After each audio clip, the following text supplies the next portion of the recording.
everyone. Guys, my name is Vinit Kankria and I am your con teacher at this wonderful channel MBA वाला by PW. So दोस्तों cat essential batch चल रही है और आज जो कैट इसेंशियल बैच में मैं लेकर आया हूँ वो टॉपिक है ज्योमेट्री का। यस गाइस, ज्योमेट्री वैसे अपने आप में आपको मालूम है एक पूरा सेक्शन है जिसमें कई सारे टॉपिक्स आते हैं। तो मैंने अपने इस इसेंशियल में उसको दो पार्ट में तोड़ा है guys, geometry 2 dimensional, geometry 3 dimensional. So guys geometry 2 dimensional की बात आज हम करेंगे, है ना। 2D मतलब क्या, 2 डायमेंशन। तो इसकी बात आज हम करेंगे। सर फिर 3D हम नेक्स्ट लेक्चर में देखेंगे। अब 2 डायमेंशन में क्या क्या आता है गाइस? सो 2 डायमेंशन में ये सारी चीजें आती है ना। Triangle, then circle, then rectangle, square मतलब क्वाड्रिलेटरल, ठीक है। इसमें पैरेललोग्राम, रोम्बस, ये सारी चीजें भी आती है। हेक्सागोन, है ना। हालांकि पॉलीगॉन, पेंटागन, हेक्सागोन, ऑक्टागन सब, लेकिन गाइस अगेन आपको मालूम है कि ये एक इसेंशियल बैच है। इसेंशियल मतलब कैट की प्रिपरेशन जर्नी, अगर कैट लेवल के क्वेश्चन आपको खेलना है तो इतना बेसिक्स आपको आना जरूरी है। ये हम आपको आज बता रहे हैं, है ना, अपने इसेंशियल बैच में बता रहे हैं। सो यस गाइज, इसीलिए आज मैं ऑफकोर्स जैसे मैंने कहा ज्योमेट्री एक पूरा सेक्शन है तो सबका सब तो होगा नहीं एक लेक्चर में। तो उसमें भी 2 डायमेंशन में मैं एक्सक्लूसिवली फोकस किस पे कर रहा हूँ? एरिया पेरीमीटर इन बात पर। हालांकि ट्रायंगल की प्रॉपर्टीज उससे रिलेटेड अलग एक वैरायटी है, सर्कल उनकी प्रॉपर्टीज उससे रिलेटेड अलग वैरायटी है, अलग क्वेश्चन है, अलग टाइप ऑफ क्वेश्चन है।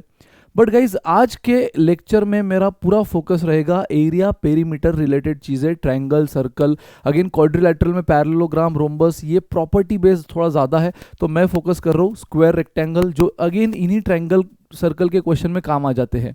स्क्वायर और रेक्टेंगल के फॉर्मूलाज कैसे आते हैं वो आगे आपको क्वेश्चन में समझेगा। एंड गाइस पॉलीगॉन भी एक वास्ट है जिसमें number of diagonals, then interior angle, exterior angle, ये सारी बातें। लेकिन अगेन हम फोकस कर रहे हैं एरिया पेरीमीटर पे। तो यहाँ पर अब पेंटागन, ऑक्टागन ये सब देखने की जरूरत नहीं, क्योंकि अगर आप PYQs देखो तो मैक्सिमम अगर क्वेश्चन आया है, अगर पॉलीगॉन पे आया है तो वो हेक्सागन पे आया है, ठीक है।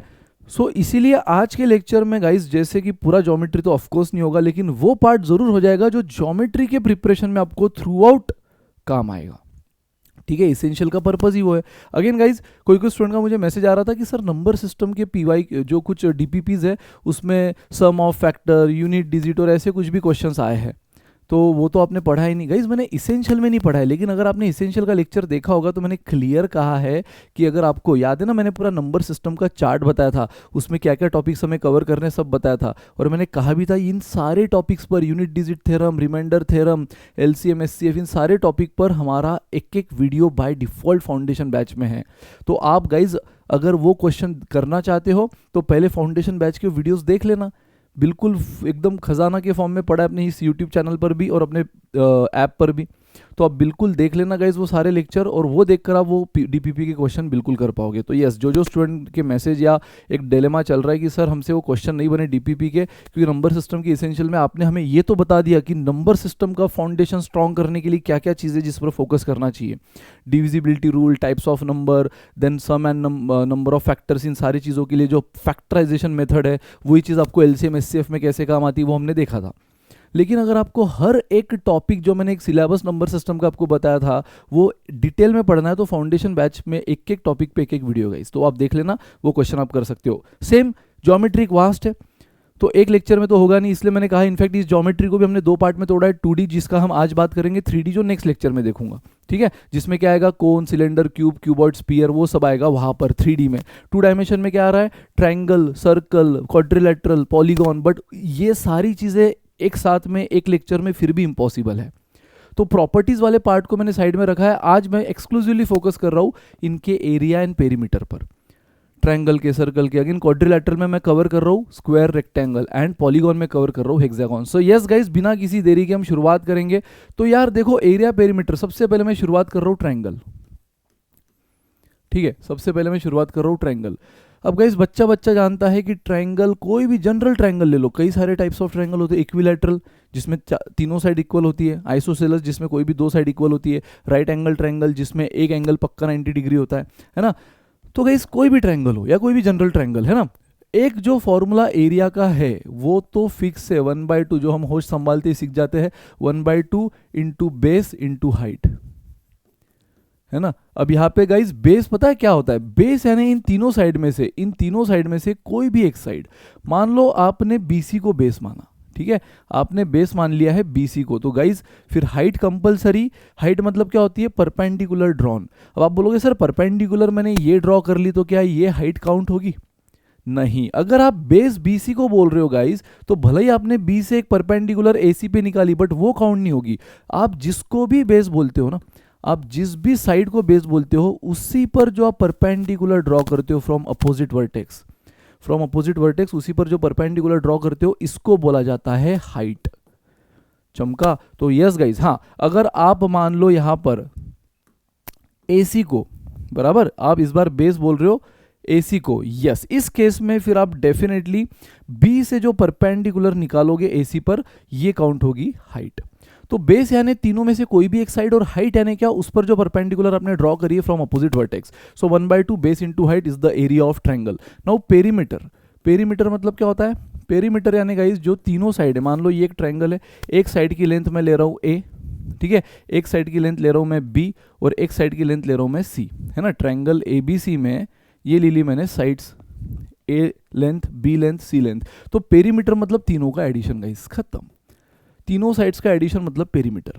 और पता है ये पेरीमीटर के, यानी अगर मान लो आपको कोई भी एक साइड पता है और उसके ऊपर की परपेंडिकुलर की लेंथ पता है ना, कोई भी एक साइड मालूम है, उसके ऊपर के परपेंडिकुलर की लेंथ मालूम है, तो 1/2 बेस इंटू हाइट इस फॉर्मूला से जा सकते हो। लेकिन गाइज अगर मान लो आपको क्वेश्चन ने डेटा ये दे दिया है, आपको क्वेश्चन ने इस बार कोई भी हाइट ना देते हुए तीनों साइड की लेंथ दे दी, आपको A पता है क्या है, B पता है क्या है, C पता है क्या है, ठीक है, तीनों साइड्स की लेंथ अगर आपको मालूम है, तो गाइज यहाँ पे एरिया का फॉर्मूला देखो क्या हो जाएगा। एक और फॉर्मूला आप देखोगे, जैसे कि ये जनरलाइज फॉर्मूला मैंने कहा ऑल टाइप्स ऑफ ट्रायंगल के लिए यूज होगा, उसी तरह अब मैं जो फॉर्मूला बोल रहा हूँ वो भी जितने भी ट्रायंगल है दुनिया में सबके लिए यूज होगा। इसको बोलते हैं हीरोन्स फॉर्मूला। हीरोन्स फॉर्मूला क्या बोलता है? तो S in bracket S minus A into S minus B into S minus C, खत्म। अब आप बोलोगे सर ABC तो समझ गया, ये लेंथ है ना, साइड्स जो भी है ट्रायंगल की उसकी लेंथ, लेकिन S क्या है? तो guys S is semi perimeter. S is what? Semi perimeter.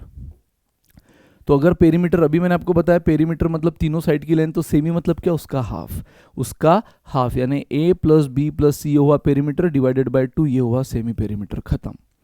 तो चमका गाइज, अगर आपको ट्रायंगल का बेस कोई भी एक साइड पता है और उसके ऊपर की हाइट यानी कि परपेंडिकुलर, हाइट यानी कंपलसरी अपोजिट वर्टेक्स से उस साइड पर निकाली हुई परपेंडिकुलर, तो अगर आपको ये दो लेंथ पता है तो इस फॉर्मूला से जाओ। अगर आपको ट्रायंगल की तीनों साइड की लेंथ पता है तो इस फॉर्मूला से जाओ, जिसमें S होता है सेमी पेरीमीटर, तीनों साइड का एडिशन अपॉन 2। तो गाइज ये जो दो फॉर्मूला मैंने आपको बताया ये जनरलाइज्ड है, कोई भी ट्रायंगल के लिए यूज होगा। वैसे ट्रिग्नोमेट्री का भी एक फॉर्मूला आता है, ट्रिग्नोमेट्री को यूज करते हुए, साइन थीटा को यूज करते हुए हम एक और जनरलाइज फॉर्मूला बना सकते हैं, बट गाइज वो अगेन थोड़ी सी आगे की बात हो गई। मैंने कहा ना ये ज्योमेट्री बहुत वास्ट सेक्शन है यार, बहुत ज़्यादा, तो इसलिए एक लेक्चर में तो होगा नहीं, बट हमारा पर्पस आज का यही है कि एरिया पेरीमीटर रिलेटेड जितनी बातें आपको एटलीस्ट पहले आना ज़रूरी है कैट की प्रिपरेशन जर्नी स्टार्ट करने से, वो आज आपको सब बता दूँ, ठीक है। उसमें भी हम सब कवर नहीं कर पाएंगे, जैसे कि क्वाड्रिलेटरल, पैरेललोग्राम, रोम्बस, ये सब नहीं कर पाएंगे, लेकिन एटलीस्ट स्क्वायर, रेक्टेंगल उतना अगर आपको आ जाता है तो कई सारे क्वेश्चन में वो काम आ जाता है, वो मैं आपको बता दूंगा। बाकी तो सब हम बैचेस में डिटेल में देखेंगे, प्रॉपर्टीज, एक एक प्रॉपर्टीज उससे रिलेटेड क्वेश्चन, है ना, एक एक क्वाड्रिलेटरल उनकी प्रॉपर्टीज, उनके रिलेटेड फॉर्मूलाज, उनके रिलेटेड क्वेश्चन सब देखेंगे। पॉलीगॉन में भी सिर्फ हेक्सागोन नहीं देखेंगे, हेक्सागोन ज़्यादा इंपॉर्टेंट इसलिए आज हम देख रहे हैं इसेंशियल में, लेकिन जब बैचेस में आते हो तो हम सब चीज़ें देखते हैं गाइस, ठीक है। सो डोंट वरी, इनफैक्ट अपने यूट्यूब चैनल पे भी आप ज्योमेट्री वन शॉट देख लो तो उसमें भी आपको बहुत सी और एक्स्ट्रा चीज़ें मिल जाएगी, है ना। फाउंडेशन बैच देख लो ज्योमेट्री का, उसमें भी आपको बहुत एक्स्ट्रा चीज़ें मिल जाएगी, लेकिन इसेंशियल मतलब जितना एटलीस्ट आपको इंपॉर्टेंट है वो आज आपको सब मैं बता दूंगा, ठीक है गाइस। तो यस, दो जनरलाइज फॉर्मूला बोला मैंने, ट्रिग्नोमेट्री रिलेटेड चीज़ें थोड़ी सी एडवांस है, आगे की बातें हैं, इसलिए वो अभी मैंने नहीं बताई। तो ये दो जनरलाइज फॉर्मूला आपने देखा, 1/2 base into height and Heron's formula. Now guys, अब एक्सक्लूसिव जब कुछ कुछ ट्रायंगल होते हैं, जैसे कि इक्विलैटरल ट्रायंगल, अगर हम बात करें इक्विलैटरल ट्रायंगल, अब इक्विलैटरल ट्रायंगल क्या होता है? जिसमें तीनों साइड्स इक्वल हैं, बराबर, तीनों की तीनों साइड इक्वल है, तीनों की साइड की लेंथ क्या है? ए मान लो। तो ऐसे ट्रायंगल का अपना खुद का एक फॉर्मूला है, जो अगेन कोई नया फॉर्मूला नहीं है, अभी आपने जो देखा ना हीरोन्स फॉर्मूला एंड ऑल, उसी से बना हुआ है, उसी से। सिर्फ वहाँ पे हीरोन्स फॉर्मूला में तीनों साइड अलग अलग है, ABC, वही ए बी सी की जगह अगर मैं ए लिख दूँ, इक्विलैटरल ट्राइंगल ए, यहाँ पर भी सेमी पेरीमीटर ए प्लस ए यानी 3a/2, और उसको अगर मैं सिंप्लीफाई करूँ तो आपको इक्विलैटरल ट्राइंगल का ये फॉर्मूला मिल जाएगा गाइज, जो आप डायरेक्ट अब याद रख सकते हो कि इक्विलैटरल ट्राइंगल में एरिया होता है √3/4 इंटू ए स्क्वायर। ये कहाँ से बना है अभी मैंने बताया, हीरोन्स फॉर्मूला में, जहाँ ए बी सी वहाँ ए लिखो, सेमी पेरीमीटर भी ए प्लस ए/2 लिखो, है ना, उसको सिंप्लीफाई करोगे ये फॉर्मूला बन जाएगा। नाउ अगेन गाइज, पेरीमीटर क्या होती है यहाँ पे, पेरीमीटर मतलब आपको समझ ही गया, तीनों साइड की लेंथ यानी 3a। अब यहाँ पे again height of equilateral triangle guys, height of equilateral triangle का भी एक फॉर्मूला बाय डिफॉल्ट रेडी है, √3/2 इंटू ए, √3/2 इंटू ए मतलब आपको मालूम है साइड ऑफ इक्विलैटरल ट्रायंगल, और उसको √3/2 से मल्टीप्लाई करो, आपको हाइट की लेंथ मिलती है। ये सारे फॉर्मूला किसके लिए है, एक्सक्लूसिवली इक्विलैटरल ट्रायंगल के लिए गाइस, है ना, इक्विलैटरल ट्रायंगल के लिए। तो ये हो गया आपका इक्विलैटरल ट्रायंगल। नेक्स्ट गाइस हम आते हैं राइट एंगल ट्रायंगल। कई सारे टाइप है इसमें भी, लेकिन अगेन जो इंपॉर्टेंट है आज हम उसी की बातें करेंगे। So right angle triangle guys, right angle triangle मतलब कंपलसरी ऐसा ट्रायंगल जिसमें एक एंगल 90 डिग्री होगा ही होगा। एक एंगल अगर आपको 90 डिग्री दिख गया मतलब ये राइट एंगल ट्रायंगल है। सो गाइस अगर ये राइट एंगल ट्रायंगल है तो इसमें देखो फॉर्मूला एरिया का क्या हो जाता है। अब राइट एंगल ट्रायंगल में इसको बेस, बाय डिफॉल्ट इसको बेस बोला जाता है, इसके ऊपर जो परपेंडिकुलर है उसको परपेंडिकुलर ही बोला जाता है,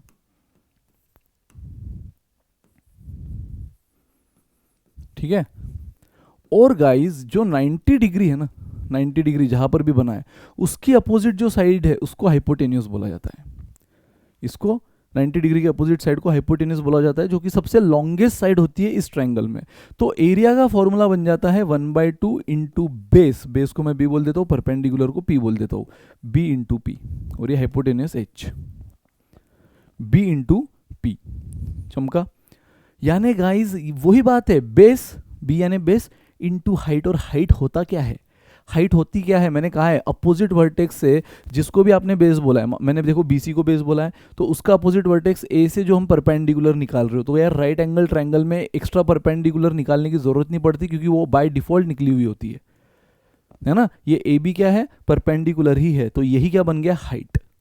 तो फॉर्मूला वही है 1/2 बेस इंटू हाइट, लेकिन उसको हम ऐसा भी याद रख सकते हैं 1/2 इंटू दोनों एडजेसेंट साइड का प्रोडक्ट, है ना। एक साइड है बीसी जिसको हमने बेस बोला है, और एक साइड है ए बी जिसको हमने हाइट बोला है।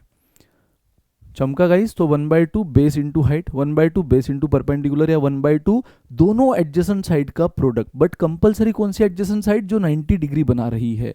गलती से इसको मत लेना सर ये दोनों एडजेसेंट नहीं चलेगी, नहीं, कंपलसरी वही दो एडजेसेंट जो 90 डिग्री बना रही है, ठीक है गाइस। अब राइट एंगल ट्रायंगल में एक शानदार चीज आती है जिसको हम बोलते हैं पाइथागोरस थ्योरम, है ना, पाइथागोरस थ्योरम। ये बड़ी इंपॉर्टेंट चीज है।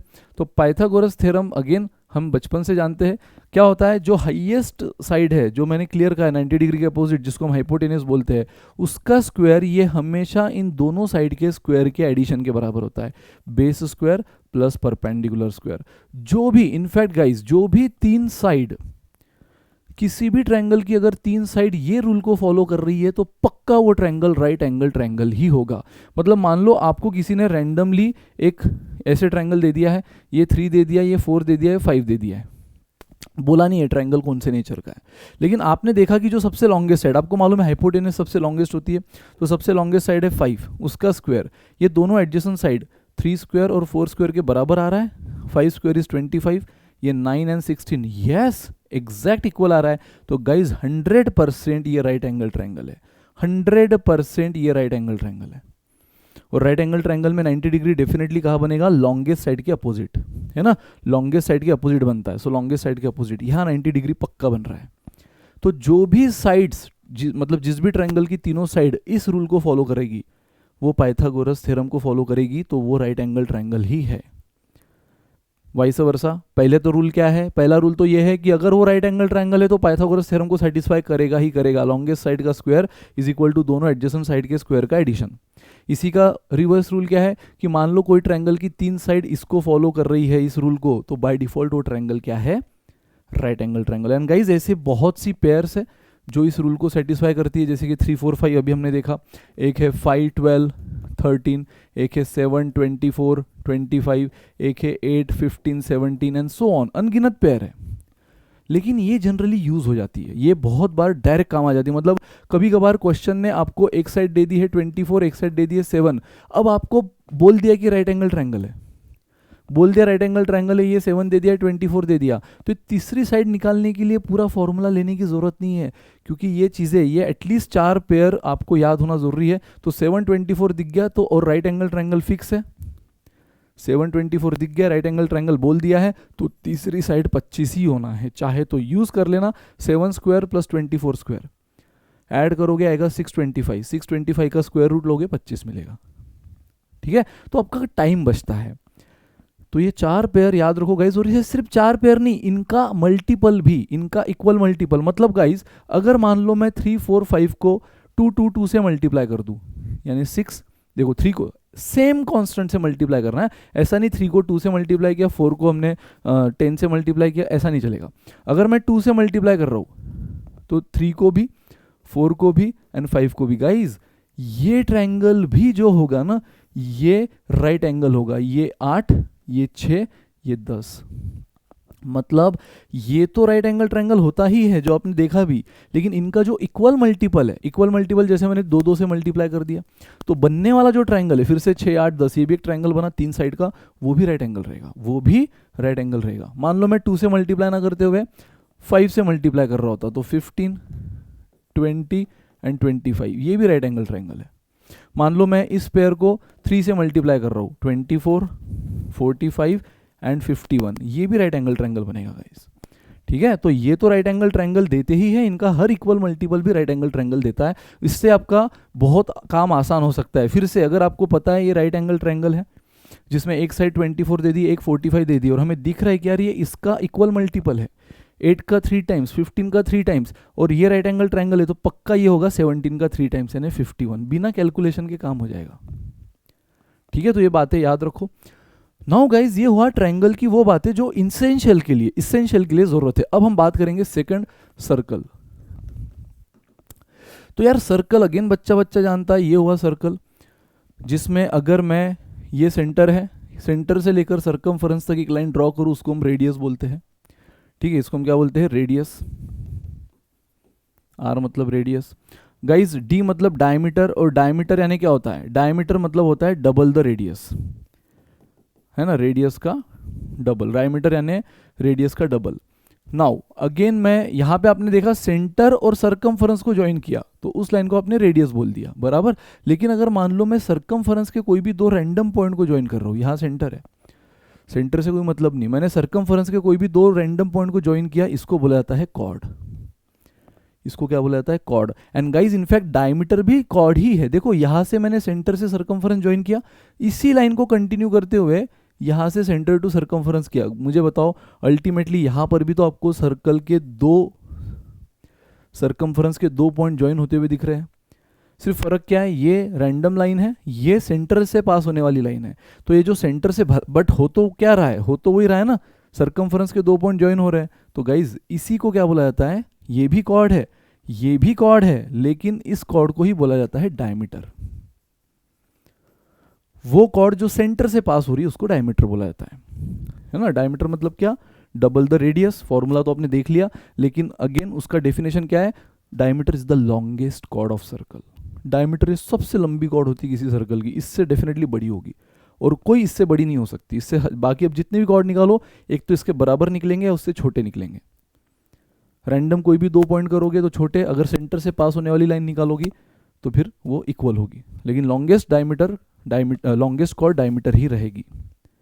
ठीक है, और डायमीटर आपने देख लिया, आपने कॉर्ड को समझ लिया, आपने रेडियस को समझ लिया। गाइज अब देखो कोई भी सर्कल, अगेन ये क्या हुई, कॉर्ड। सर्कल के जो 2 टुकड़े हुए इसको बोला जाता है सेगमेंट। तो गाइज अगेन आप बोलोगे सर सेगमेंट तो हो गया, लेकिन कौन सा सेगमेंट, क्या मतलब यहाँ पे 2 सेगमेंट बनेंगे ना, यहाँ 2 टुकड़े हो गए, तो ये एक सेगमेंट बना, ये भी तो सेगमेंट है, बिल्कुल है। तो इनको बाइफरकेट कैसे किया जाता है? तो यार ये होता है मेजर सेगमेंट। अरे सिंपल, जो आंखों से बड़ा दिख रहा है, देखो ये हुई कॉर्ड, तो इधर का जो सेगमेंट है ये आपको बड़ा दिख रहा है ना, मेजर सेगमेंट, और ये क्या हुआ? Minor segment. ये हुआ माइनर सेगमेंट। चमका गाइस सर्कल की दुनिया। अब देखो थोड़ा और सर्कल में आगे बढ़ेंगे। मुझे बताओ, सर्कल में ये सेंटर है, यहां से रेडियस मैंने निकाल ली। अब पता है ये रेडियस ने जो दो टुकड़े कर दिए, अगेन ये एक पार्ट उसने अलग कर दिया ना बिल्कुल। पिज्जा शेप याद करो यार, पिज्जा होता है ना, पिज्जा में हम इतना सा स्लाइस निकाल के खाते हैं, तो वो हुआ सेक्टर। इसको क्या बोला जाता है? सेक्टर। जब आपका, समझो बात को, जब आपके दो टुकड़े कौन कर रहा है? कॉर्ड। इसको बोला जाता है segment. Major segment, minor segment, ठीक है। ये कॉर्ड से होने वाले। यहाँ पे कॉर्ड नहीं है, यहाँ पे दो रेडियस से हो गया है। कोई भी कॉर्ड नहीं निकाला आपने, दो रेडियस निकाली, और ये जो पार्ट है उसको बोला जाता है सेक्टर, ठीक है, सेक्टर। अब गाइज ये तो हुई टर्मिनोलॉजीज की बात, रेडियस क्या, डायमीटर क्या, कॉर्ड क्या, सेगमेंट क्या, माइनर, मेजर क्या, सेक्टर क्या, ये हुई टर्मिनोलॉजीज की बात। अब बात करते हैं फॉर्मूलाज की। तो गाइज सबसे पहले सर्कल है ना, सर्कल में मुझे बताओ एरिया। एरिया क्या होता है? बच्चा जानता है, pi are square, where pi is constant. Pi को आप 22/7 भी ले सकते हो, for the sake of solution 3.14 भी ले सकते हो, आपकी मर्जी, ठीक है। तो एरिया हो गया pi are square. Now circumference guys, जो अभी हमने पेरीमीटर बोला था ना ट्रायंगल के केस में, तीनों साइड के लेंथ का एडिशन, पेरीमीटर यानी तीनों साइड का एडिशन, है ना, वही चीज सर्कल में सर्कमफरेंस नाम से जानी जाती है। मतलब करते हम यहां पर भी वही है। पूरे सर्कमफरेंस का मतलब क्या होता है? पूरा लेंथ, सर्कल की टोटल लेंथ। अगर मैं ये पॉइंट से काउंट करना शुरू करूं, तो फिर से काउंट करते करते वापस इस पॉइंट तक जो लेंथ आएगी ना, उसको बोला जाता है सर्कमफरेंस ऑफ सर्कल। इसी को हम पेरीमीटर ऑफ सर्कल भी बोल सकते हैं, बट फेमस वर्ड सर्कमफरेंस है। तो गाइज वो क्या है? 2πr, ठीक है। तो एरिया आपको मिल गया, सर्कमफरेंस आपको मिल गया। गाइज ये तो हुआ पूरे सर्कल की बात। अगर मैं बात करूं सिर्फ इतने पार्ट की, इसको हमने क्या बोला है? सेक्टर। तो देखो यहां पे अब मैटर करेगा कि इन दो रेडियस ने कितना एंगल बनाया है सेंटर पे। इन दो रेडियस ने मान लो थीटा एंगल बनाया सेंटर पे, तो देखो area of sector, area of sector क्या हो जाएगा? Theta upon 360। टोटल एंगल हमेशा 360 डिग्री होता है सर्कल का, ये तो बच्चा जानता है, नहीं पता है तो याद रखो। टोटल एंगल, जैसे ट्रायंगल में टोटल एंगल, अगर एक ट्रायंगल आप निकाल रहे हो तो इन तीनों एंगल को मिलाकर जो टोटल होगी वो 180 होगी। कोई भी ट्रायंगल ले लो दुनिया का, तीनों एंगल का टोटल 180 होगा। उसी तरह सर्कल का टोटल एंगल 360 डिग्री होता है ना। शुरुआत जहां से किया वहीं पे आए, उसको 360 डिग्री बोलते हैं। सो 360 में से कितना एंगल यहाँ पे बन रहा है जिसका हमें एरिया निकालना है, जिस सेक्टर का एरिया निकालना है? मान लो ये एंगल बन रहा है theta, so theta upon 360 into pi are square. मतलब total area pi are square होता है, उसमें से हमें सिर्फ कितना लेना है? थीटा अपॉन 360 फ्रैक्शन जितना। पाई आर स्क्वायर से मल्टीप्लाई करना है, लेकिन किसको? Theta out of 360। ये हुआ area of given shaded sector, ठीक है। गाइज अगेन अगर मैं बात करूं सिर्फ इसकी, मान लो ये ए है, ये बी है ना, ये तो क्या था? Sector O A B, area of sector O A B, ठीक है। लेकिन अगर मैं बात करूं सिर्फ ए बी, पता है ए बी को क्या बोला जाता है? ए बी को बोला जाता है आर्क लेंथ, आर्क, ठीक है। इसको बोला जाता है, सिर्फ ए बी को बोला जाएगा आर्क ए बी, ठीक है। सो आर्क लेंथ अगर मुझे निकालना है guys, arc length A B is equal to, अब अगेन यहां पर भी क्या आएगा? मुझे सिर्फ इतनी। अब मुझे बताओ, अभी आपने देखा था सर्कल की पूरी लेंथ को क्या बोलते हैं? मैंने कहा ना सर्कमफरेंस मतलब ही क्या? सर्कल की पूरी लेंथ 2πr। लेकिन मुझे, जैसे आपने देखा था कि टोटल एरिया होता है पाई आर स्क्वायर, लेकिन मुझे सिर्फ इतने पार्ट का एरिया चाहिए था, इसलिए मैंने थीटा अपॉन 360 से मल्टीप्लाई कर दिया पाई आर स्क्वायर को। सेम उसी तरह गाइज सर्कल की टोटल लेंथ होती है 2πr, लेकिन इस बार मुझे पूरी लेंथ नहीं चाहिए, मुझे सिर्फ इतनी लेंथ चाहिए जो थीटा ने ऑक्यूपाई की है। तो फिर से मैं क्या करूंगा? टोटल लेंथ 2πr को मल्टीप्लाई कर दूंगा थीटा अपॉन 360 से। Finish guys. तो आपने क्या क्या फॉर्मूलाज देख लिया। सबसे पहले तो आपने देखा कि डायमीटर मतलब डबल द रेडियस, ठीक है। फिर बेसिक टर्मिनोलॉजी समझी, मेजर, माइनर, सेक्टर, सेगमेंट, ठीक है।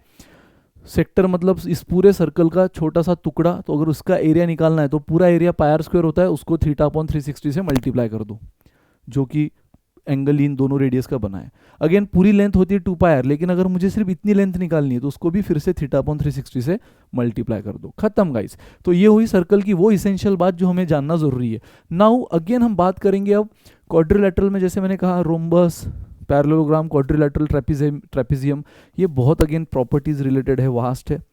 तो इसेंशियल उसको बाद में बैचेस में कवर करते हैं। साथ में आप देख सकते हो आपको वन शॉट मिल जाएगा ज्योमेट्री पे मेरा, है ना, फाउंडेशन बैच मिल जाएगी राहुल सर की, तो आप देख सकते हो उसमें भी ये चीज़ें कवर हुई है। जैसे मैंने कहा नंबर सिस्टम के भी सारे टॉपिक्स कवर्ड है इसी चैनल पे, देख सकते हो आप।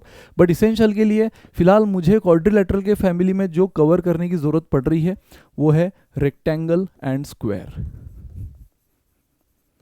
इट डजंट मीन कि सर वो इंपॉर्टेंट नहीं, क्या है वो, इसलिए तो इस चैनल पे सब अवेलेबल कर दिया है आपको, है ना। आगे हम बैचेस में भी हर चीज़ को एकदम डिटेल में, जैसे मैंने कहा, कवर करते हैं। लेकिन इसेंशियल के लिए रेक्टेंगल एंड स्क्वायर। रेक्टेंगल मतलब क्या होता है गाइस, ये लेंथ होती है, ये ब्रेड्थ होती है ना, ये लॉन्गेस्ट साइड लेंथ, इसको मैंने बोल दिया ब्रेड्थ। वही स्क्वायर मतलब क्या होता है, जहाँ पे लेंथ और ब्रेड्थ इक्वल होता है ना, जहाँ लेंथ और ब्रेड्थ इक्वल होता है जिसको हम ए बोल देते हैं, यानी हर साइड ये लेंथ भी ए है तो ब्रेड्थ भी ए है।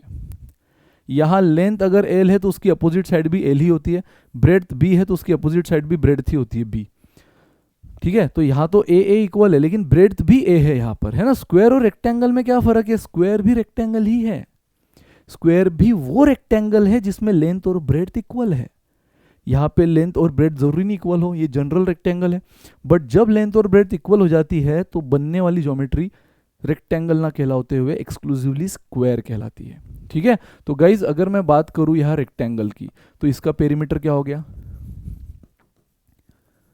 अभी मैंने आपको बताया कि पेरीमीटर मतलब क्या होती है, ट्रायंगल में आपने देखा था तीनों साइड का एडिशन, यहाँ 4 साइड है तो चारों का एडिशन कर लो, तो L + L 2L, B + B 2B, ये हुआ पेरीमीटर। चाहे तो 2 को कॉमन ले लो, 2 को कॉमन ले लिया तो 2 इन ब्रैकेट L + B बराबर। अगेन एरिया, बच्चा जानता है रेक्टेंगल का एरिया होता है लेंथ इंटू ब्रेड्थ, खत्म, ठीक है। स्क्वायर, गाइस स्क्वायर में भी अगर चारों साइड ए है, ठीक है, तो मुझे बताओ यहाँ पेरीमीटर क्या आ जाएंगी, चारों साइड की एडिशन मैंने कहा है पेरीमीटर, तो A + A + A + A 4A, and area क्या हो जाएगा A², है ना। लेंथ इंटू ब्रेड्थ ही है, बट लेंथ भी ए है ब्रेड्थ भी ए है, तो A × A A²। Guys again square में एक फॉर्मूला ज्यादा काम आ जाता है, diagonal of square, diagonal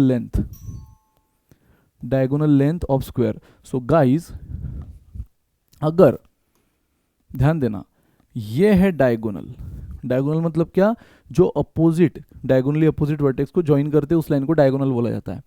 now तो अगेन याद रखो रेक्टेंगल का हर कॉर्नर एंगल 90 डिग्री होता है, और अगर रेक्टेंगल का होता है तो बाय डिफॉल्ट रेक्टेंगल से ही तो स्क्वायर निकला है, स्क्वायर का भी हर कॉर्नर एंगल 90 डिग्री होगा। और अगर यहाँ पे 90 डिग्री है कॉर्नर एंगल, तो यूजिंग कौन सा, ये मुझे बताओ सिर्फ, अगर मैं इस ट्रायंगल की बात करूँ तो ये कौन सा ट्रायंगल बन गया, राइट एंगल ट्रायंगल। तो यूजिंग राइट एंगल ट्रायंगल का पाइथागोरस थ्योरम, यहाँ पे डायगोनल लेंथ हमारे पास आ चुकी है √2 टाइम्स A। रूट में सिर्फ 2 है, A बाहर है, तो √2 टाइम्स A, ठीक है। सो जब भी स्क्वायर के डायगोनल लेंथ की जरूरत पड़े तो सीधा जो साइड होगी ना उसकी, जिसको हम A बोलते हैं, उसको √2 से मल्टीप्लाई कर देना। और ये बना कहाँ से, यूजिंग पाइथागोरस थ्योरम। अगेन ये चीजें बनी कहाँ से, उससे ज्यादा हमें इंपॉर्टेंट है कि ये चीजें क्वेश्चन पे अप्लाई कैसे होगी। हमें यहाँ पे कोई show that prove that theorem नहीं पूछने वाला है, हाँ इसका एप्लीकेशन क्वेश्चन पे कैसे होगा वो हमें इंपॉर्टेंट है, इसलिए उसकी प्रैक्टिस हम करेंगे अभी। लेकिन उसके लिए आपको ये सारे फॉर्मूलाज पता होना जरूरी है। तो ये रहा area and perimeter of square rectangle, जिसमें डायगोनल लेंथ ये थोड़ा ज़्यादा काम आ जाता है कभी कभी स्क्वायर में, इसलिए अलग से लिख दिया। एंड लास्ट गाइज हम देख लेंगे हेक्सागोन। अगेन मैंने कहा पॉलीगॉन की दुनिया बहुत वास्ट है, देख सकते हो आप, है ना। पेंटागन, इंटीरियर एंगल का समेशन, एक्सटीरियर एंगल का summation, diagonal, number of diagonals, ठीक है। तो ये सब चीज़ें अपने अगेन वन शॉट में आपको दिख जाएगी, ज्योमेट्री के साथ में फाउंडेशन में भी दिख जाएगी। लेकिन इसेंशियल में जो ज़रूरत है इन पूरे पॉलीगॉन फैमिली में से, वो मेरे हिसाब से है हेक्सागोन। कैट की जर्नी शुरू होने से पहले एटलीस्ट आपको हेक्सागोन का बेसिक नॉलेज होना ज़रूरी है। बाकी सब डिटेल में हम देख लेंगे बैच में, लेकिन हेक्सागोन पे क्वेश्चन भी आए। और गाइज आज के इसी सेशन के एंड में मैं एक PYQ कराने वाला हूँ हेक्सागोन पे जो आ चुका है। ठीक है, सो हेक्सागोन मतलब क्या गाइस, देखा ट्रायंगल यानी 3 साइड वाली, क्वाड्रिलेटरल यानी 4 साइड वाली, तो हेक्सागोन यानी 6 साइड वाली, तो यार इसको हेक्सागोन बोला जाता है। ठीक है, अब हेक्सागोन में पता है रेगुलर हेक्सागोन ये वर्ड बार बार क्वेश्चन में मेंशन होता है और स्टूडेंट कंफ्यूज हो जाते हैं, सर ये रेगुलर हेक्सागोन का तो पता था, क्वेश्चन ने रेगुलर हेक्सागोन बोला था, ये क्या नई चीज थी? अरे भाई कोई नई चीज नहीं है, रेगुलर हेक्सागोन मतलब कोई नई चीज नहीं है। रेगुलर का सिंपल मतलब ये है ऐसा हेक्सागोन जिसमें 6 की 6 साइड्स इक्वल है। जैसे ट्रायंगल में क्या होता है, वो इक्विलैटरल ट्रायंगल है ना, क्वाड्रिलैटरल में क्या होता है जिसमें चारों साइड इक्वल है, स्क्वायर, चारों साइड इक्वल थी ना। सेम हेक्सागोन में जब रेगुलर वर्ड आ जाता है, पेंटागोन में रेगुलर वर्ड आ जाता है, ऑक्टागोन में रेगुलर वर्ड आ जाता है, उसका मतलब सिंपल ये है कि सारी sides equal. Regular pentagon, pentagon यानी 5 साइड वाली, 5 इक्वल। रेगुलर ऑक्टागोन, ऑक्टागोन यानी 8 साइड वाली, 8 इक्वल। रेगुलर हेक्सागोन यानी 6 साइड वाली, 6 की 6 इक्वल। तो ये ज़्यादा इंपॉर्टेंट है हेक्सागोन में। तो 6 की 6 साइड इक्वल है, साथ में हर इंटीरियर एंगल भी इक्वल है। ये क्या है, अंदर के एंगल जिसको इंटीरियर एंगल बोला जाता है, ये भी सारे इक्वल होते हैं। और पता है हेक्सागोन अगर 6 की 6 साइड इक्वल है, तो अगर मैं इसको ए बोल दूं तो गाइस सब साइड ए हो जाएगी ना, और इसलिए यहाँ पे पेरीमीटर क्या बन जाएगी, या पेरीमीटर बन जाएगा 6 टाइम्स ऑफ ए।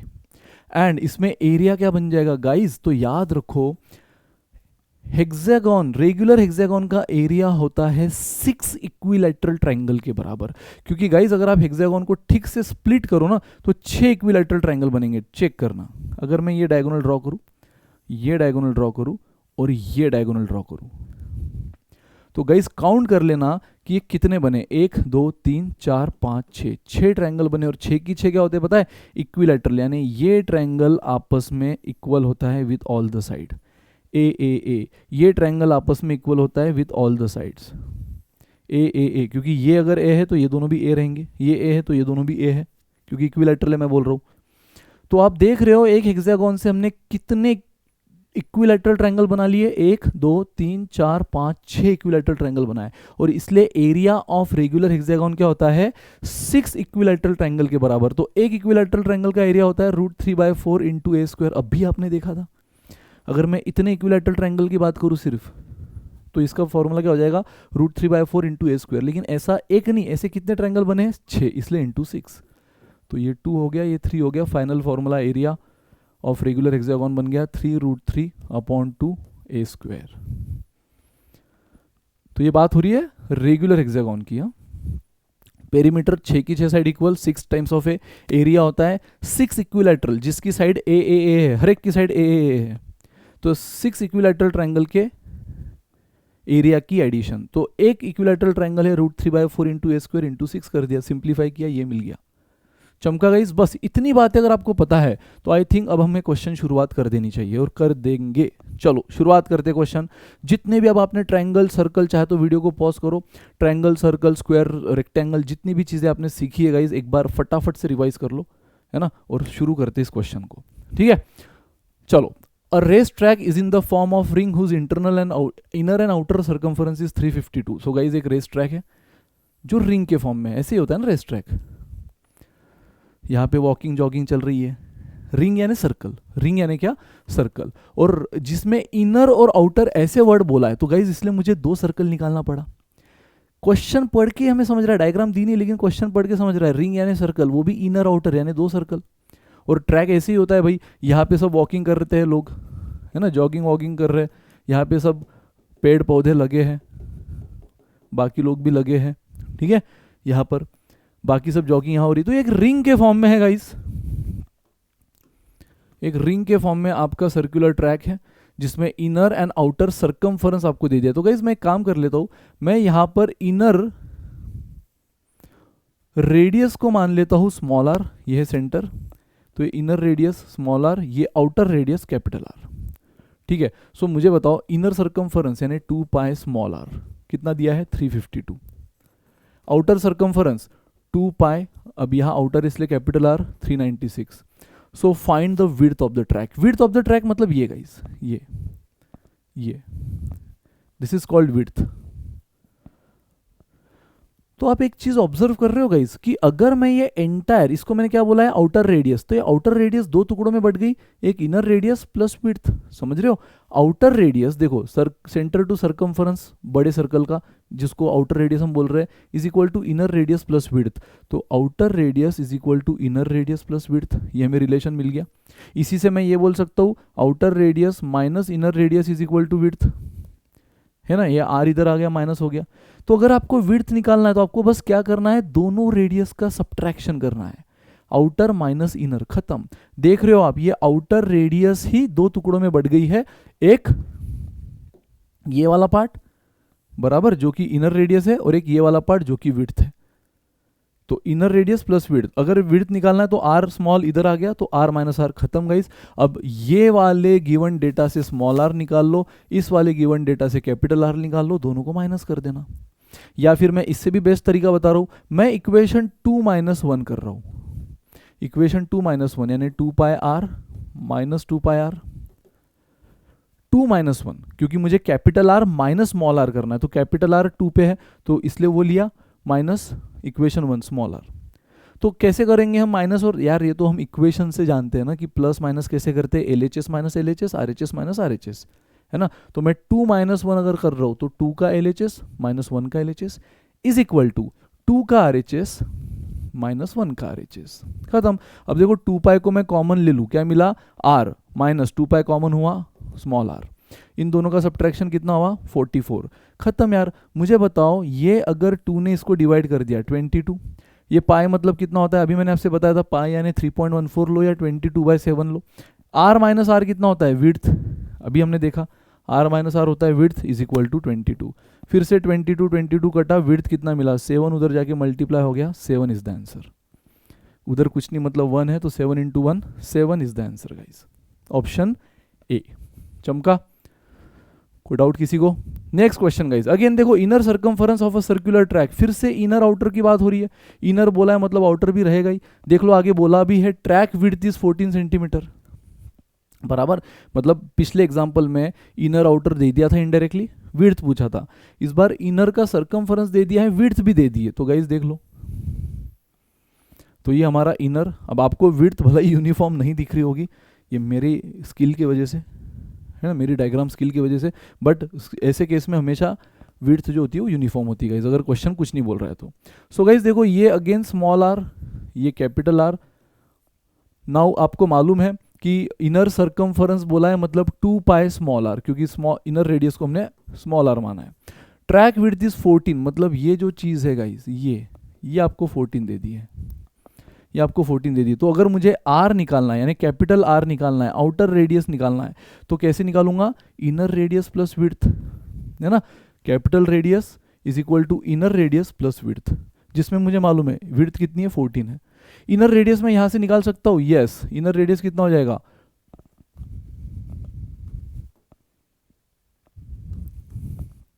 देख लो इनर रेडियस, यार 2 ने इसको डिवाइड कर दिया, कितना हुआ 220।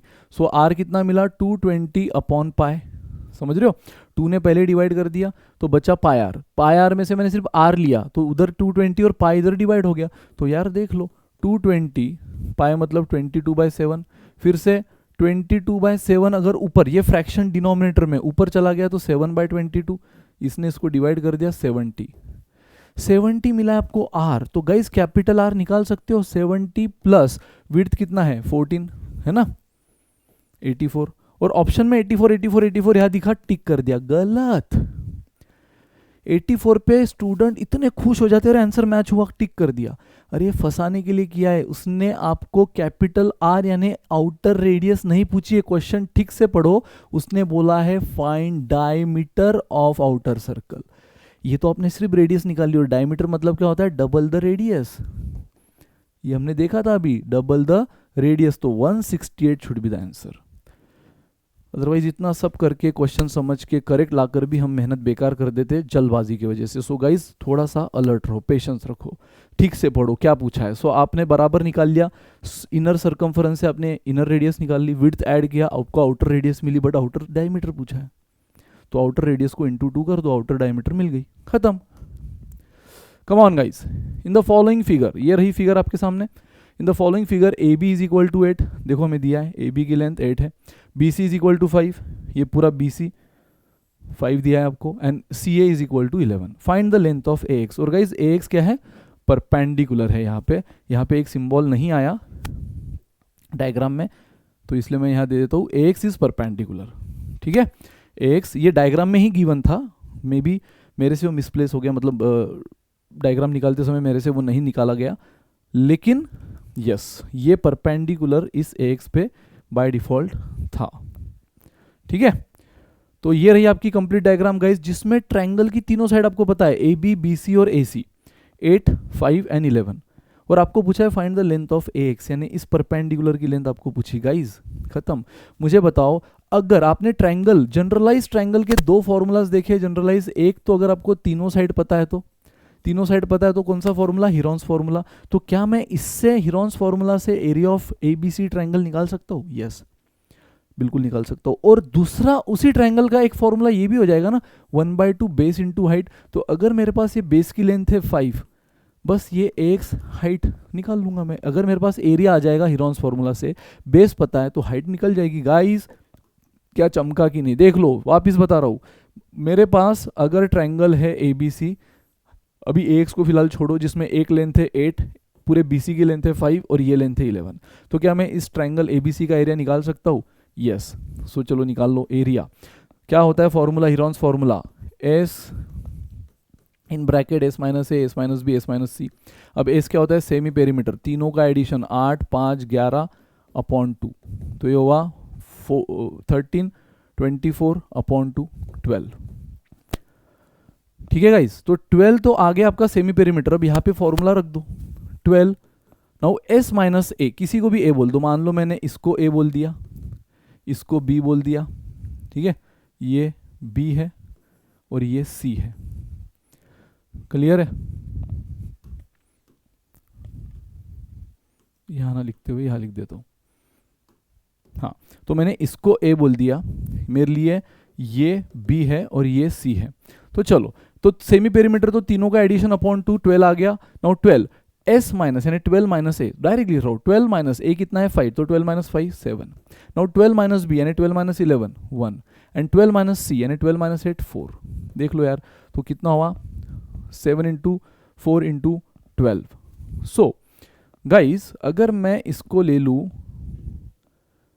4 इंटू 3 इंटू 7 इंटू 4, समझा मैंने क्या किया, 7 इंटू 4 तो एज इट इज, इंटू 1 लिखने की जरूरत नहीं है, तो 7 इंटू 4 तो एज इट इज है ना, ये मिला के 7 इंटू 4, बस मैंने 12 के दो टुकड़े कर दिए 4 इंटू 3, क्यों किया पता है, देख लो 4 इंटू 4 16 का मैं रूट ले सकता हूँ 4, अरे दिख रहा है ना 4 इंटू 4 4 स्क्वायर, तो 4 स्क्वायर को अगर रूट के बाहर ले लूंगा 4 हो जाएगा, रूट में क्या आ गया 7 इंटू 3 21, 4 4 का सेटलमेंट हो गया, बाहर आकर 4 बन गया, रूट में बना 21, तो ये बना एरिया ऑफ ट्रायंगल एबीसी। और गाइस यही एरिया ऑफ ट्रायंगल निकालने का एक फॉर्मूला ये भी है ना, 1/2 इंटू बेस इंटू हाइट। मैंने कंपलसरी बोला है हाइट किसको लो, जिसको बेस ले रहे हो उसके ऊपर जो परपेंडिकुलर आई है। तो गाइस अगर परपेंडिकुलर ए एक्स है, देखो एरिया मेरे को मालूम है 1/2, अगर मुझे ए एक्स को परपेंडिकुलर बोलना है तो मुझे डेफिनेटली बेस किसको बोलना होगा, बीसी को, और बीसी की लेंथ कितनी है 5 इंटू हाइट, हाइट है ए एक्स जो मुझे निकालना है। खत्म करो यार, मुझे बताओ अब ये क्या हो जाएगा, 2 इधर आके मल्टीप्लाई हो गया 8 रूट 21, 2 इधर मल्टीप्लाई हो गया तो 5 यहाँ पे डिवाइड हो गया, this is the answer 8 root 21/5, option B guys, option B. चमका, थोड़ा भी किसी को डाउट होगा बिंदास पूछ लेना, अगर क्लियर है तो चक दे फट्टे, सिंपल है। ट्रायंगल की तीनों साइड पता थी, यूजिंग हीरोन्स फॉर्मूला आपने एरिया निकाल लिया। एरिया का एक फॉर्मूला ये भी है बेस इंटू हाइट, हमें ये हाइट निकालनी थी, तो बेस उसी को लो जिस पर परपेंडिकुलर हाइट आ रही है, तो बेस ले लिया हमने बीसी को यानी 5, हाइट हो गया x, 1/2 base into height, area of same triangle है तो एरिया तो वही रहेगा जिसकी वैल्यू हम निकाल चुके, रखा सॉल्व किया एक्स मिला, खत्म guys. Come on, next question, find the maximum possible area of isosceles triangle. Guys isosceles triangle मतलब वो ट्रायंगल जिसकी कोई भी दो साइड इक्वल होती है, कंपलसरी कोई भी दो साइड, वो ये दो साइड हो सकती है, वो ये दो साइड हो सकती है, वो ये दो साइड हो सकती है, लेकिन सिर्फ कोई भी दो साइड इक्वल है। इक्विलैटरल यानी तीनों साइड इक्वल, आइसोसेलेस यानी कोई भी दो साइड इक्वल। सो आपको बोला है maximum possible area of isosceles triangle having perimeter as 14। Perimeter मतलब क्या, तीनों साइड की लेंथ, तीनों साइड की टोटल जो है वो 14 है, एंड वन साइड इज 6। तो तीनों में से कोई तो एक साइड 6 है। गाइज अब अगर अभी जैसे मैंने कहा अगर बात हो रही है आइसोसेलेस ट्रायंगल की तो दो बातें आती है ना कि इसमें कोई तो दो साइड पक्का इक्वल है। अब उसने वन साइड 6 बोला है, वन साइड एज अ 6 बोला है, तो हो सकता है ये इक्वल वाली साइड 6 हो। तो अगर एक साइड 6 है तो दूसरी साइड भी 6 होगी पक्का। एक साइड तो पक्का 6 है उसने बोल दिया, वन साइड एज अ 6, बाकी दूसरी तीसरी आप देख लो। तो गाइज मैं केस 1 लेके चल रहा हूं, केस 1 कि equal side is equal to 6। दो चीजें होती है ना, एक तो इक्वल साइड होती है यहां पे, या फिर ये होती है अनइक्वल साइड। जो भी दो साइड इक्वल है उसको हम इक्वल साइड बोलते हैं, जो एक तीसरी बच जाती है ऑड मैन आउट उसको हम अनइक्वल बोलते हैं। तो अगर मैं इक्वल साइड 6 लेके चल रहा हूँ गाइस, मतलब अगर मान लो ये दो इक्वल है, अगर ये 6 है तो फिर ये भी 6 होगी, और पेरीमीटर अगर 14 है दोस्तों, पेरीमीटर 14 मतलब क्या, तीनों साइड के लेंथ का एडिशन 14, तीनों साइड की लेंथ का एडिशन 14। अगर इक्वल साइड 6 6 12 हो गई है तो पेरीमीटर आप ही बता दो। पेरीमीटर 14 करने के लिए मुझे तीसरी साइड कितनी लेनी होगी, 6। अरे कॉमन सेंस समझ रहा है कि नहीं। एक साइड मैंने इस बार इक्वल, दो केस बनेगी, दो केस में से हम वही केस उठाएंगे जो हमारे एरिया को मैक्सिमम बनाएगा, क्योंकि क्वेश्चन ने क्लियर बोला है हमें टिक करना है उस एरिया पे जो मैक्सिमम पॉसिबल है। So maximum possible area of isosceles triangle, isosceles यानी कंपलसरी दो साइड इक्वल है ना, जिसमें पेरीमीटर 14 है और कोई तो एक साइड पक्का 6 है, पक्का एक साइड 6 है, तो वो जो साइड 6 है वो मैं फर्स्ट केस मानता हूँ वो इक्वल वाली साइड है। तो अगर ये 6 है तो उसका जो इक्वल होगी वो भी 6 होगी, और अगर मुझे पेरीमीटर 14 करनी है तो 6 और 6 12, यानी तीसरे साइड को 2 बनना पड़ेगा। गाइज चलो इसका एरिया निकाल लो।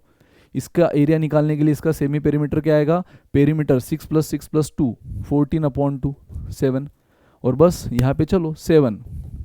फॉर्मूला क्या है अभी हमने देखा था, पहले तो s माइनस ए यानी s minus 2 5, s minus 6 1, s minus 6 1। So guys हमें क्या मिला, √35। एक एरिया हमें मिल गया √35, एक एरिया कितना मिल गया, √35। Now second case unequal side, unequal side is 6। अगर इक्वल साइड 6 माना तो ये 6 6 हो गया, तो बाय डिफॉल्ट तीसरी साइड 2 हो गई। इस बार मैं ये अनइक्वल, मान लो ये दो इक्वल है, ये दो इक्वल है, तो इस बार मैं ये अनइक्वल 6 मान रहा हूँ। लेकिन इतना तो फिक्स है ना गाइस कि जितनी ये होगी उतनी ही ये होगी, क्योंकि ये इक्वल है। भले ही इस बार मुझे मालूम नहीं कितनी है, बट अनइक्वल अगर 6 है और तीनों का एडिशन 14 है, तो मैं बोल सकता हूँ x + 6 यानी 2x + 6 इज 14, मतलब 2x इज इक्वल टू 8। 6 उधर जाके माइनस हो गया, तो x आपको कितना मिला, 4। तो गाइज ये भी कितना आया, 4, और ये भी कितना आया, 4। चाहे तो चेक कर लो, इक्वल साइड मिल रही है मतलब आइसोसेलेस ट्रायंगल है। पेरीमीटर का टोटल देखो, पेरीमीटर तीनों साइड का टोटल 14 आ रहा है, यस, और वन ऑफ द साइड 6 हमें दिख ही रही है। ठीक है, सेम यहाँ पर भी पेरीमीटर 14 थी, आइसोसेलेस दिख ही रहा था, दो साइड इक्वल है, और वन ऑफ द साइड कम से कम एक साइड तो 6 दिख ही रही है। ठीक है, सो गाइज अब एरिया निकाल लो। एरिया निकालने के लिए फिर से यहाँ सेमी पेरीमीटर निकालना होगा। सेमी पेरीमीटर मतलब अगेन तीनों का एडिशन हमें मालूम है 14/2 7।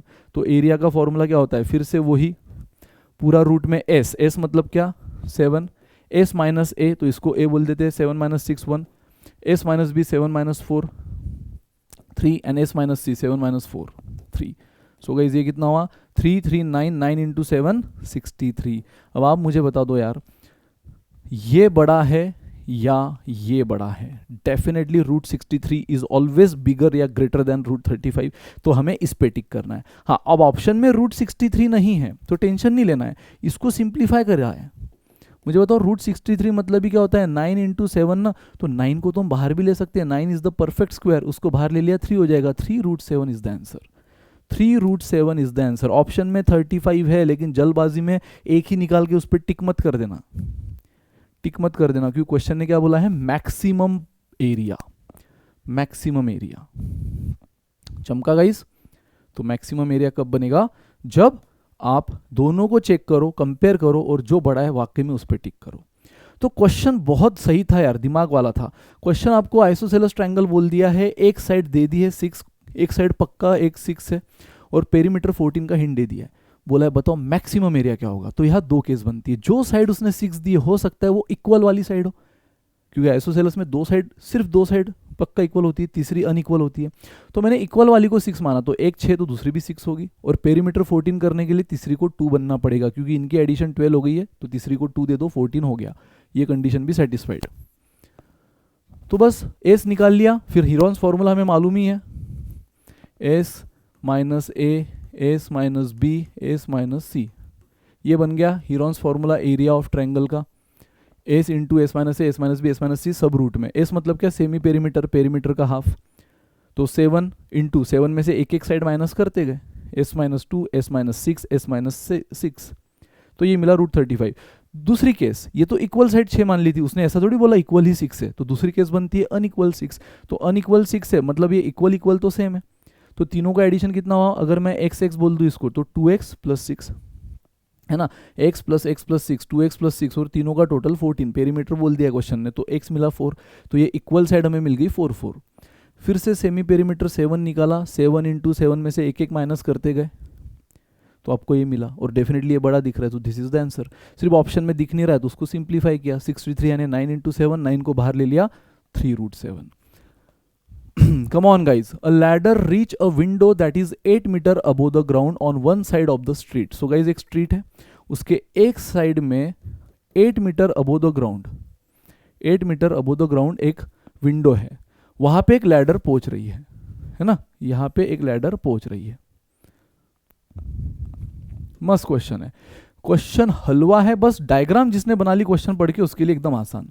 सो गाइस देखो, अ लैडर, लैडर यानी सीढ़ी है ना, reaches a window that is 8 metre above the ground, ground से 8 मीटर ऊपर है, लेकिन कहां पर, on one side of the street. तो देख लो ये मैंने स्ट्रीट बना दिया, ये जो हॉरिजॉन्टल लाइन है ये क्या है, स्ट्रीट। उसके एक साइड में 8 metre above the ground, on one side बोला है, तो कोई भी एक साइड में 8 मीटर अबोव द ग्राउंड एक विंडो ले ली, वहां पे लैडर आ गई।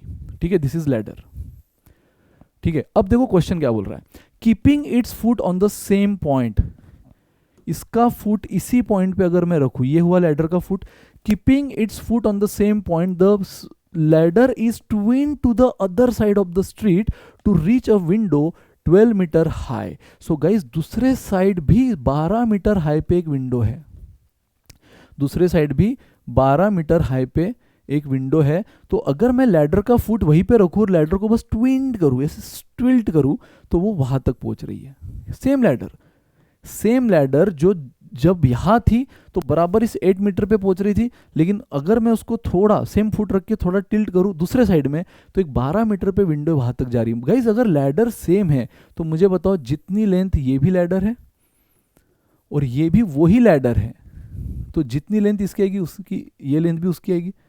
सिंपल है ना, यहां थोड़ा सा इससे दूर थी इसलिए 8 मीटर तक ही पहुंची, ऐसा कुछ हुआ होगा। जब मैंने उसका फुट वही रखा और उसको टिल्ट किया तो थोड़ा ज़्यादा ऊपर गई, क्योंकि इस पॉइंट के क्लोज थी वो।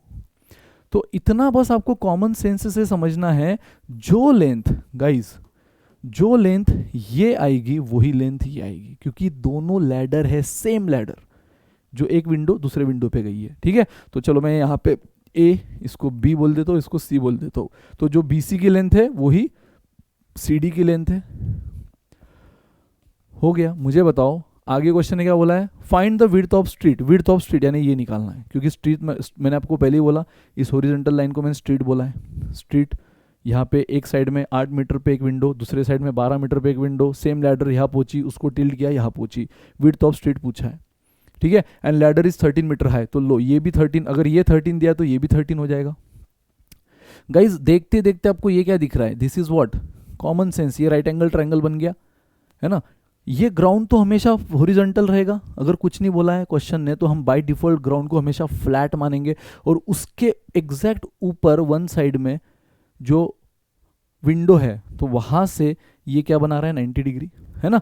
दूसरे साइड में अगेन हॉरिजॉन्टल फ्लैट रोड, दूसरे साइड में एक विंडो है, ये भी क्या बना रहा है, 90 डिग्री। अरे यार, तो ये बन गया राइट एंगल ट्रायंगल, ये भी बन गया दूसरा राइट एंगल ट्रायंगल। आप पहले इस ट्रायंगल से ये लेंथ निकालो, फिर दूसरे ट्रायंगल से ये लेंथ निकालो यूजिंग पाइथागोरस थ्योरम, और दोनों को ऐड कर लेना, आपको मिल जाएगा विड्थ ऑफ रोड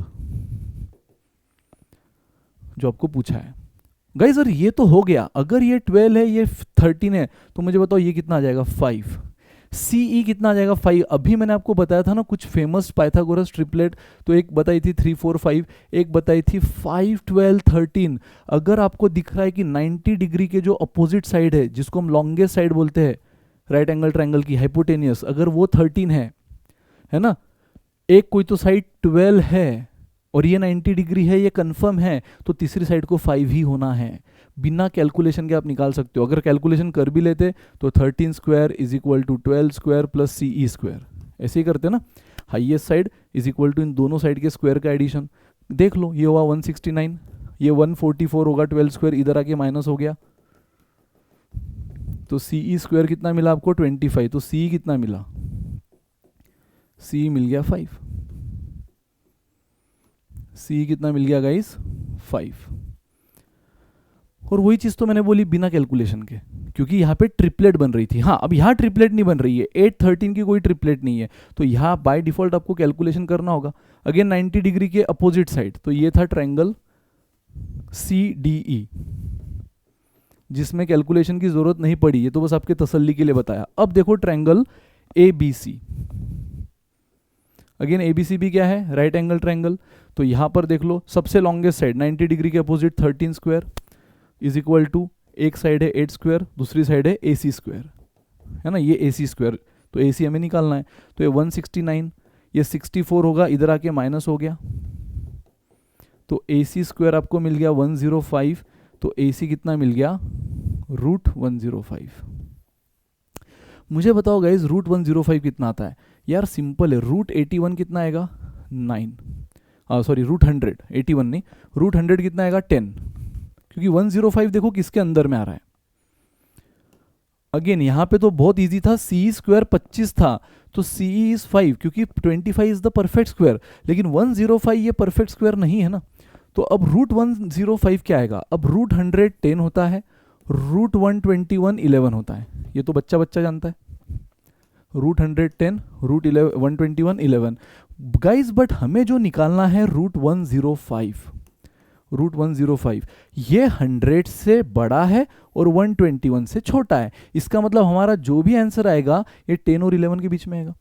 अरे 105 का रूट ये 100 के रूट से बड़ा आएगा और 121 के रूट से छोटा आएगा, क्योंकि 105 ये परफेक्ट जो दो रूट है 100 और 120 121 उनके बीच में आता है ना, एग्जैक्ट बीच में नहीं बट बीच में कहीं तो 100 एंड 121 के। तो हमारा आंसर भी 10 और 11 के बीच में, यानी 10 पॉइंट समथिंग आएगा। मतलब गाइज ये हमारा AC क्या आएगा, AC आएगा 10 पॉइंट समथिंग, है ना। तो AC आया 10 पॉइंट समथिंग और CE कितना आया 5, तो हमारा आंसर कितना आएगा 10 + 5 15 पॉइंट समथिंग। 10 और 5 तो फिक्स है, 15 पॉइंट समथिंग, और पूरे ऑप्शन में 15 पॉइंट समथिंग ए है। वैसे तो कैट में कैलकुलेटर अलाउड है, तो आप सीधा 105 का रूट ले सकते हो, जो भी आया उसमें 5 ऐड कर देना, आपको आंसर यही मिलेगा। बट मान लो यही क्वेश्चन कोई ओमेट में आता जहाँ कैलकुलेटर अलाउड नहीं होता, तो देखो ऑप्शन फेवर में है, सिर्फ सही से दिमाग लगाना है, तब टेंशन नहीं। और सॉरी 105 का रूट तो हमें आता ही नहीं, इसलिए छोड़ दिया। कौन से क्लोज ऑप्शन पे टिक करे हमको समझा नहीं, अरे क्लोज नहीं थे, बहुत अच्छी से उसने ऑप्शन दिए थे। तो एक जगह 5 तो बन गया था, दूसरे जगह बस √105 कहाँ आता है, √100 और 121 के बीच में, तो √100 10, √121 11 और 105 इन्हीं के बीच में आता है। तो आंसर भी 10 और 11 के बीच में, यानी 10 पॉइंट समथिंग आएगा। तो 10 पॉइंट समथिंग + 5 15 पॉइंट समथिंग, जो पूरे ऑप्शन में एक ही है। कम on guys, silver wire when bent in the form of square, एक सिल्वर वायर है जिसको जब हमने स्क्वायर के फॉर्म में बेंड किया, एक ऐसी लंबी सी वायर है, लंबी सी वायर, उसको हमने स्क्वायर के फॉर्म में क्या किया, बेंड किया। होता है ना, एक लंबी सी वायर है, बैठे बैठे टाइम पास कुछ नहीं हो रहा है तो उसको हम अलग अलग शेप दे रहे हैं, तो इस बार हमने स्क्वायर का शेप दिया।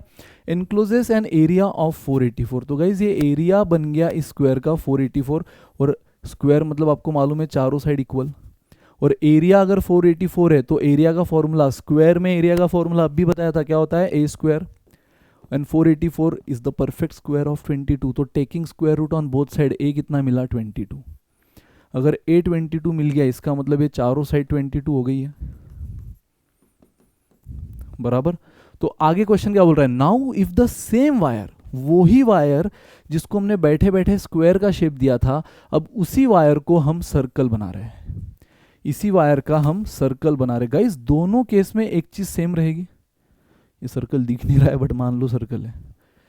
दोनों केस में एक चीज सेम रहेगी।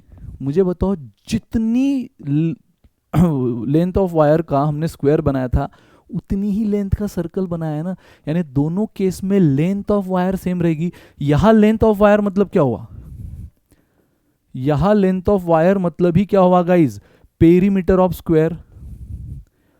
अरे थोड़ा विजुअलाइज करो यार, पेरीमीटर ऑफ स्क्वायर है ना। मान लो ये यहां से लेकर यहां तक इतनी बड़ी वायर थी स्ट्रेट, उसको हमने फोल्ड करके बेंड करके ये स्क्वायर बनाया, लेकिन वापस जब मैं उसको खोलूंगा तो उसकी लेंथ कितनी निकलेगी, अगर उस स्क्वायर को मैंने पूरा खोला तो उसकी लेंथ क्या निकलेगी, ये पेरीमीटर के बराबर, जो कि होता है 4 टाइम्स ऑफ ए। तो हमें ए मिल चुका है 22, तो लेंथ ऑफ वायर कितना है 88, और उसी 88 लेंथ ऑफ वायर का मैंने सर्कल बनाया गाइस। तो मुझे बताओ यहाँ पे क्या रहेगा, ये पॉइंट से लेकर ये पॉइंट जो है वो क्या होगा 88, और इसी को हम क्या बोलते हैं सरकमफरेंस। मतलब गाइस सरकमफरेंस ऑफ सर्कल मतलब ही क्या हुआ यहाँ पे, लेंथ ऑफ वायर, जो हमारा क्या आ चुका है 88। लेंथ ऑफ वायर हमारा ऑलरेडी आ चुका है 88। बस इस क्वेश्चन को थोड़ा सा विजुअलाइज करना था। तो सरकमफरेंस ऑफ सर्कल होता है 2πr is equal to length of wire, जो 88 आ चुका है। सो r कितना मिला, 2 ने इसको डिवाइड कर दिया 44 अपॉन पाई, है ना। अब पाई मतलब ही क्या होता है 22/7, जो ऊपर जाके हो जाएगा 7/22, है ना। डिनोमिनेटर में 22/7 है तो ऊपर जाके 7/22 हो जाएगा। तो ये मिल गया आपको 14, रेडियस आपको मिल गया 14। पूछा गया क्वेश्चन ने, आगे क्वेश्चन पूछ रहा है find the area of circle enclosed bye it. मतलब जब वो स्क्वायर था तब ये एरिया बन रहा था, राइट।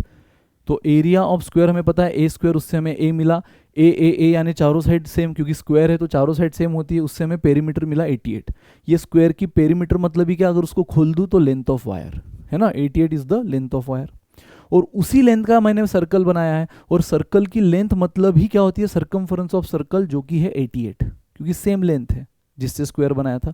वही यहाँ पे जो हमने 88 लेंथ निकाल ली थी वही रहेगी अब सरकमफरेंस ऑफ सर्कल, जिससे मुझे आर मिला, और आर मिल गया तो क्वेश्चन ने एरिया पूछा, और एरिया का सर्कल का एरिया बच्चा जानता है यार। पाई मतलब क्या, देखो पाई अभी इस बार मैं आर स्क्वायर 22/7, आर कितना है 14, उसका स्क्वायर 196, 14 का स्क्वायर कितना 196, तो हो गया 28, हो गया 56 616 is the answer guys, 616 is the answer. चमका, इतना सा भी डाउट किसी को बिंदास कमेंट करके पूछ लेना, नहीं आएगा मेरे को मालूम है, बहुत इजी है। बस विजुअलाइज करना था कि अच्छा इतनी बड़ी वायर, उसको मैंने इनक्लोज किया, ये स्क्वायर बना जिसका एरिया ये था, एरिया से हमें लेंथ ऑफ स्क्वायर मिली। लेंथ ऑफ स्क्वायर मतलब चारों साइड सेम लेंथ की 22। उसी वायर को अगर मैं वापस सीधा कर दूं तो जितनी उस स्क्वायर की पेरीमीटर है उतना उसका लेंथ मिलेगा, जो 88 मिली। और उसी 88 का फिर से मैंने सर्कल बनाया, तो जो उसकी लेंथ है वही इस बार क्या बनी सरकमफरेंस। तो 88 सरकमफरेंस, उससे हमें आर मिला, और आर से एरिया मिल गया इस सर्कल का जो पूछा था। कम ऑन गाइस, देखो the minute hand of a clock is 10 again. देखो क्लॉक, ये रहा क्लॉक, इसका मिनट हैंड 10 सेंटीमीटर लॉन्ग दिया है। गाइस क्लॉक में देखो, पहली बात तो क्लॉक सर्कुलर है, सर्कल होती है, और एक सर्कल पूरा कितने डिग्री का होता है, मैंने अभी इंट्रोडक्शन में भी कहा था 360 डिग्री। यहाँ 1 बजती है, 2 बजती है, यहाँ 3, फिर यहाँ 4 बजेगी, 5 बजेगी, यहाँ एग्जैक्ट 6, यहाँ 7, 8, यहाँ 9, यहाँ 10 और 11। ठीक है, ये हमने क्लॉक ही निकाल लिया। अब क्वेश्चन बोल रहा है minute hand is 10 centimetre long. अब यार अगर क्लॉक मैंने सर्कुलर लिया है तो मिनट हैंड मतलब ही क्या होता है रेडियस। ऐसी क्लॉक दिखती है ना, याद करो, विजुअलाइज करो। ज्योमेट्री फॉर्मूला का तो खेल है, लेकिन इस मैक्सिमम विजुअलाइजेशन का भी खेल है। तो मिनट हैंड 10 सेंटीमीटर लॉन्ग, ये उसने ऐसे घुमा कर दिया है। उसी को हम अपने लैंग्वेज में अब ज्योमेट्री में कन्वर्ट करने के बाद, अगर मिनट हैंड मुझे 10 सेंटीमीटर लॉन्ग दिया है तो इसी का मतलब मुझे क्या दिया है, इस सर्कल का रेडियस 10 दिया है, इस सर्कल का रेडियस 10 दिया है। Find the area of face of the clock described by the minute hand between 9 am and 9:35. Guys question बोल रहा है मिनट हैंड ने 9 बजे से लेकर 9:35 तक जितना एरिया, मुझे बताओ यार, मिनट हैंड की बात हो रही है, कंपलसरी मिनट हैंड की बात हो रही है, आवर हैंड की नहीं। तो मिनट हैंड 9 बजे का होता है, अरे 9 बजे हो, 10 बजो, 11, 12, 13, जब एग्जैक्ट 9 बजती है तो मिनट हैंड का होता है 12 पे। जब एग्जैक्ट 10 बजेगी तो भी 12 पे, जब एग्जैक्ट 8 बजेगी तभी भी 12 पे। मिनट हैंड की बात हो रही है। तो 9 बजे से लेकर 9:35 तक, तो 9 बजे मिनट हैंड कहा था एग्जैक्ट 12 पे, और 9:35 पे कहा आ जाएगा, देखो यहाँ 6 है, 1 2 3 4 5 6 7, 9:35 को यहाँ आ जाएगा, बराबर 9:35 को यहाँ आ जाएगा। मिनट हैंड की बात अगर हो रही है तो 9:35 को वो यहाँ आ जाएगा। और क्वेश्चन क्या बोल रहा है, area of minute hand enclosed from 9 to 9:35। तो 9 बजे से लेकर 9:35 तक, तो 9 बजे मिनट हैंड यहाँ था, 9:35 को यहाँ था, तो यहाँ से लेकर यहाँ तक उसने जितना एरिया ऑक्यूपाई किया है, ये एरिया पूछा गया है गाइस। और इसी को हम क्या बोलते हैं, सेक्टर। याद करो, मैंने स्टार्टिंग में सर्कल के दुनिया में बताया था आपको, जब भी दो रेडियस मिलकर कोई इस तरह से एरिया बनाती, उसको क्या बोला जाता है, सेक्टर। देखो यहाँ पे एक रेडियस ये हुई 9 बजे, एक रेडियस ये हुई 9:35 पे, मिनट हैंड होगा एग्जैक्ट 7 पे, और ये हुआ पूरा जो शेडेड रीजन जिसका एरिया मुझे निकालना है, उसको सेक्टर बोलते हैं। और मैंने कहा था एरिया ऑफ सेक्टर में सबसे इंपॉर्टेंट क्या होता है, फॉर्मूला में θ/360 इंटू πr²। मैंने आपको इनडायरेक्टली बोल तो दिया है कि r आपको दे दिया है, r गिवन 10, मिनट हैंड की लेंथ मतलब ही यहाँ पे रेडियस दे दिया है, पाए तो हमें बचपन से पता है ना, 22/7 या 3.14, बस अब थीटा देखना है। सो गाइस थीटा अगर आपको देखना है तो अब आपको ये समझना होगा कि पूरा सर्कल 360 डिग्री का होता है, जिसके हमने कितने टुकड़े कर दिए। पूरा सर्कल अगर मैं क्लॉक फॉर्म में लिखूं तो क्लॉक में हमने उसके कितने टुकड़े कर दिए, 12 टुकड़े कर दिए। तो अगर पूरा 360 डिग्री का है और उसके मैंने 12 पार्ट कर दिए, तो एक पार्ट कितने का हुआ, 30 डिग्री। एक पार्ट कितने हुआ, 30 डिग्री। मतलब गाइज ये हुआ 30 डिग्री, ये 30 डिग्री, ये 30 डिग्री। देखो चाहे तो चेक भी कर लो विजुअली, ये 90 डिग्री दिख रहा है आपको, यस। 12 और 3 में हमेशा 90 डिग्री बनता है। 30 + 30 + 30, फिर से 30, फिर से 30, फिर से 30। गाइज देखो ये फिर से 180 डिग्री हुआ। 12 और 6 में हमेशा 180 डिग्री बनता है, लेकिन हमें कहाँ तक आना है, 7 तक, और 30 ले लो, और 30। तो हमने कितने पार्ट ले लिए, 1 2 3 4 5 6 7। मैंने अभी बताया एक पार्ट होता है 30 डिग्री का, तो 7 पार्ट कितने हुए, 210 डिग्री। मतलब गाइज ये जो एरिया है 9 बजे से लेकर 9:35 तक, 9 बजे मिनट हैंड यहाँ था, 9:35 हमेशा क्लॉक ऐसी घूमती है, इसी को हम क्लॉकवाइज डायरेक्शन बोलते हैं। तो उसने यहाँ तक आ गया, मतलब इतना एरिया ऑक्यूपाई किया, और वो जो एरिया उसने ऑक्यूपाई किया वो कितने एंगल का है, 210 डिग्री। खत्म, खेल खत्म। 210 मिल गया थीटा, 360, पाई है 22/7, और आर कितना है, आर है 10², मतलब 100 है ना, r² यानी 10² 100। 0 0 कटा, 7 1 जार, 7 3 जार, 3 12 जार, कितना मिला, 12 इंटू, अगेन यहाँ पे मैं 2 से डिवाइड कर दूँ 6, यहाँ 11 आया, अगेन 2 से डिवाइड कर दूँ 3, यहाँ 50 आया। तो कितना बना भाई, 11 into 50, 550/3। So 183.33, 183.33 is the answer guys, option A, option A 183.333333। तो क्लोज ऑप्शन क्या है, क्लोज ऑप्शन ए ही है। तो अगेन हलवा क्वेश्चन था, विजुअली सॉल्व होने वाला क्वेश्चन था गाइस। बस पता रहे कि उसने इस सर्कल को सर्कल ना बोलते हुए क्लॉक बोल दिया, रेडियस को रेडियस ना बोलते हुए मिनट हैंड बोल दिया, तो इनडायरेक्टली रेडियस उसने हमें 10 दे दी थी।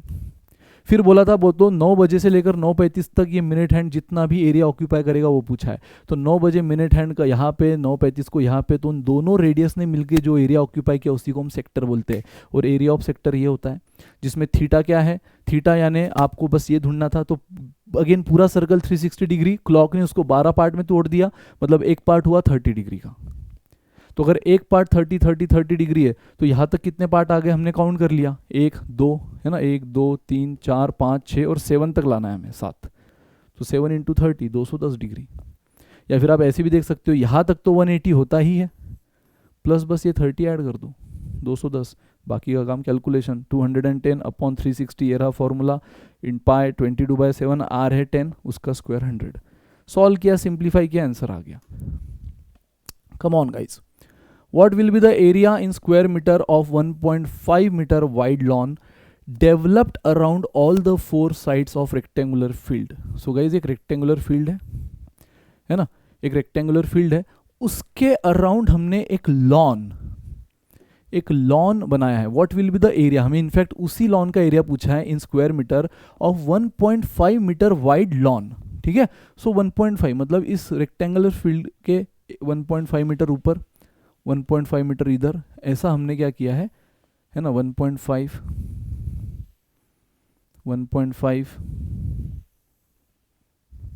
ये बन गया है रेक्टेंगुलर फील्ड, वो जो मैंने येलो से मार्क किया है, और उसके अराउंड जो लॉन है वो मैंने ग्रीन से मार्क किया है. ठीक है, और उस लॉन का विड्थ क्वेश्चन ने कितना दे दिया, 1.5 मीटर वाइड, बराबर. यानी क्वेश्चन इनडायरेक्टली आपको ये जो विड्थ है ये 1.5 देना चाहता है, ये 1.5 जो थ्रू आउट यूनिफॉर्म रहेगा. 1.5 समझ रहे हो, थ्रू आउट यूनिफॉर्म रहेगा. तो ये है वो लॉन गाइज जिसका एरिया हमें पूछा है. डन. अब देखो, तो 1.5 metre wide lawn developed around all the four side of rectangular field. ये रही रेक्टेंगुलर फील्ड हमारी जो मैंने येलो से बताई है. ठीक है, हैविंग एरिया इक्वल टू 300. तो गाइज इस रेक्टेंगुलर फील्ड का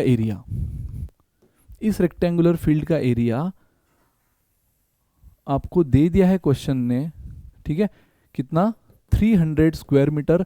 एंड इस रेक्टेंगुलर फील्ड में ब्रेड्थ का रिलेशन क्या दिया है, 3/4 ऑफ लेंथ. मतलब breadth is equal to 3/4 times of length. Guys इसका मतलब अगर मैं लेंथ को 4x एज्यूम कर लूँ, तो ब्रेड्थ कितनी हो जाएगी, 3/4 टाइम्स ऑफ 4x. तो 4 से समझ गया होगा मैंने 4x ही क्यों लिया, 4 कटा 3x. तो गाइज मुझे बताओ एरिया कितना होता है. एरिया होता है लेंथ इंटू, रेक्टेंगुलर की बात हो रही है तो लेंथ इंटू ब्रेड्थ. तो लेंथ कितना है मेरा 4x इंटू ब्रेड्थ कितना है 3x is equal to 300. So 3 into 4 12, x into X square 300. तो x स्क्वायर कितना मिला, 12 उधर जाके डिवाइड हो गया 25. तो x कितना मिलेगा गाइज 5.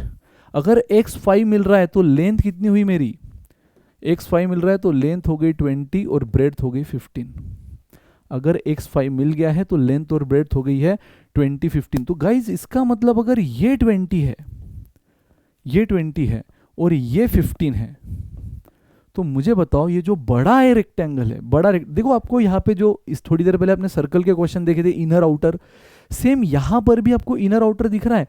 ये आउटर रेक्टेंगुलर फील्ड और उसके ऊपर जो हमने 1.5 मीटर विड्थ का लॉन बनाया है.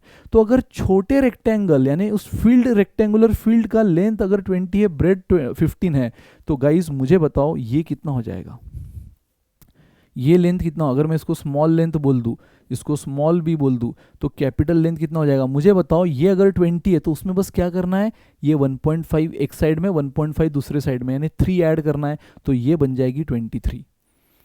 अगेन स्मॉल ब्रेड्थ अगर 15 है गाइस, तो बड़ी ब्रेड्थ कितनी आएगी, यहां से लेकर यहां तक कितनी आएगी, जिसको मैं कैपिटल भी बोल देता हूँ.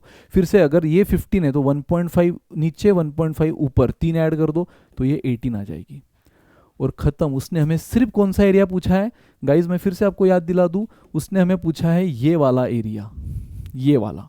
बस find what will be the area of lawn developed.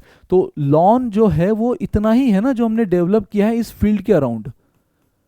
यार ये जो येलो है ये फील्ड है, ये लॉन थोड़ी है.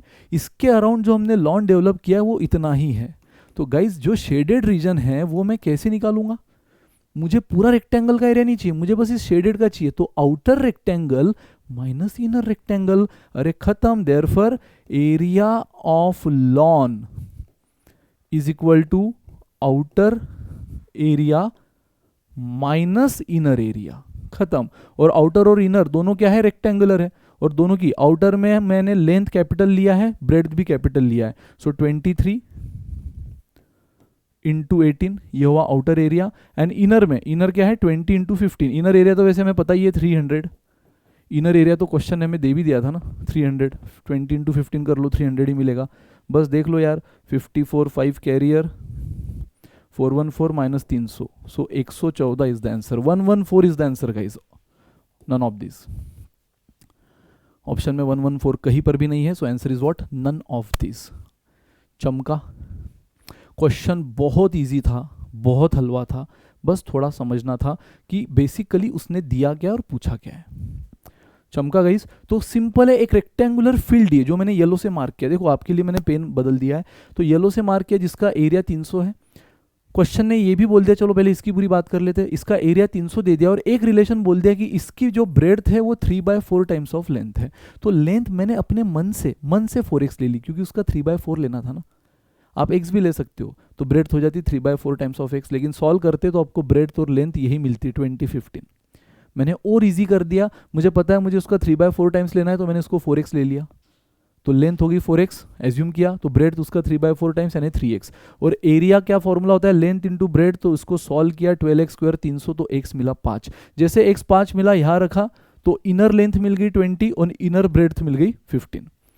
अब क्वेश्चन ने बोला, ये तो हुआ रेक्टेंगुलर फील्ड की बात. अब इसके इर्द गिर्द अराउंड हमने 1.5 मीटर विड्थ का लॉन डेवलप किया है, जो आपको ग्रीन शेडेड में दिख रहा है. 1.5 मीटर है. तो गाइज मुझे बताओ, ये लेंथ अगर 20 है तो ये बड़ी लेंथ कितनी हो जाएगी. 1.5 दोनों साइड में ऐड किया यानी 3 ऐड किया, 20 + 3 23.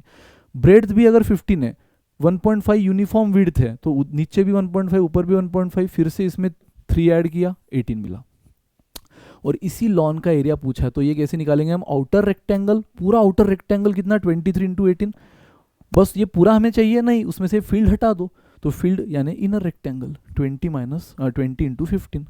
तो इनर रेक्टेंगल तो वैसे हमें 300 पता भी था. तो लॉन यानी इस ग्रीन शेडेड एरिया हमने कैसे निकाला, आउटर पूरा बाहर का रेक्टेंगल माइनस अंदर का, खत्म. 114 जो ऑप्शन में नहीं है, इसलिए आंसर आपको मिल गया. नाउ बस second last question guys. In a circle with centre O, एक सर्कल है जिसमें सेंटर O है. AB इज द कॉर्ड, एक कॉर्ड हम AB निकाल लेते हैं. कॉर्ड आपको मालूम है, अगेन टर्मिनोलॉजी मैंने सिखाया था, कॉर्ड यानी सर्कमफरेंस की कोई भी 2 पॉइंट को ज्वाइन करने वाली लाइन. तो AB is the chord which is equal to radius. अच्छा, मतलब ये AB की लेंथ उतनी ही है जितनी रेडियस है. मतलब गाइज अगर ये R है, ये R है, तो ये भी R है.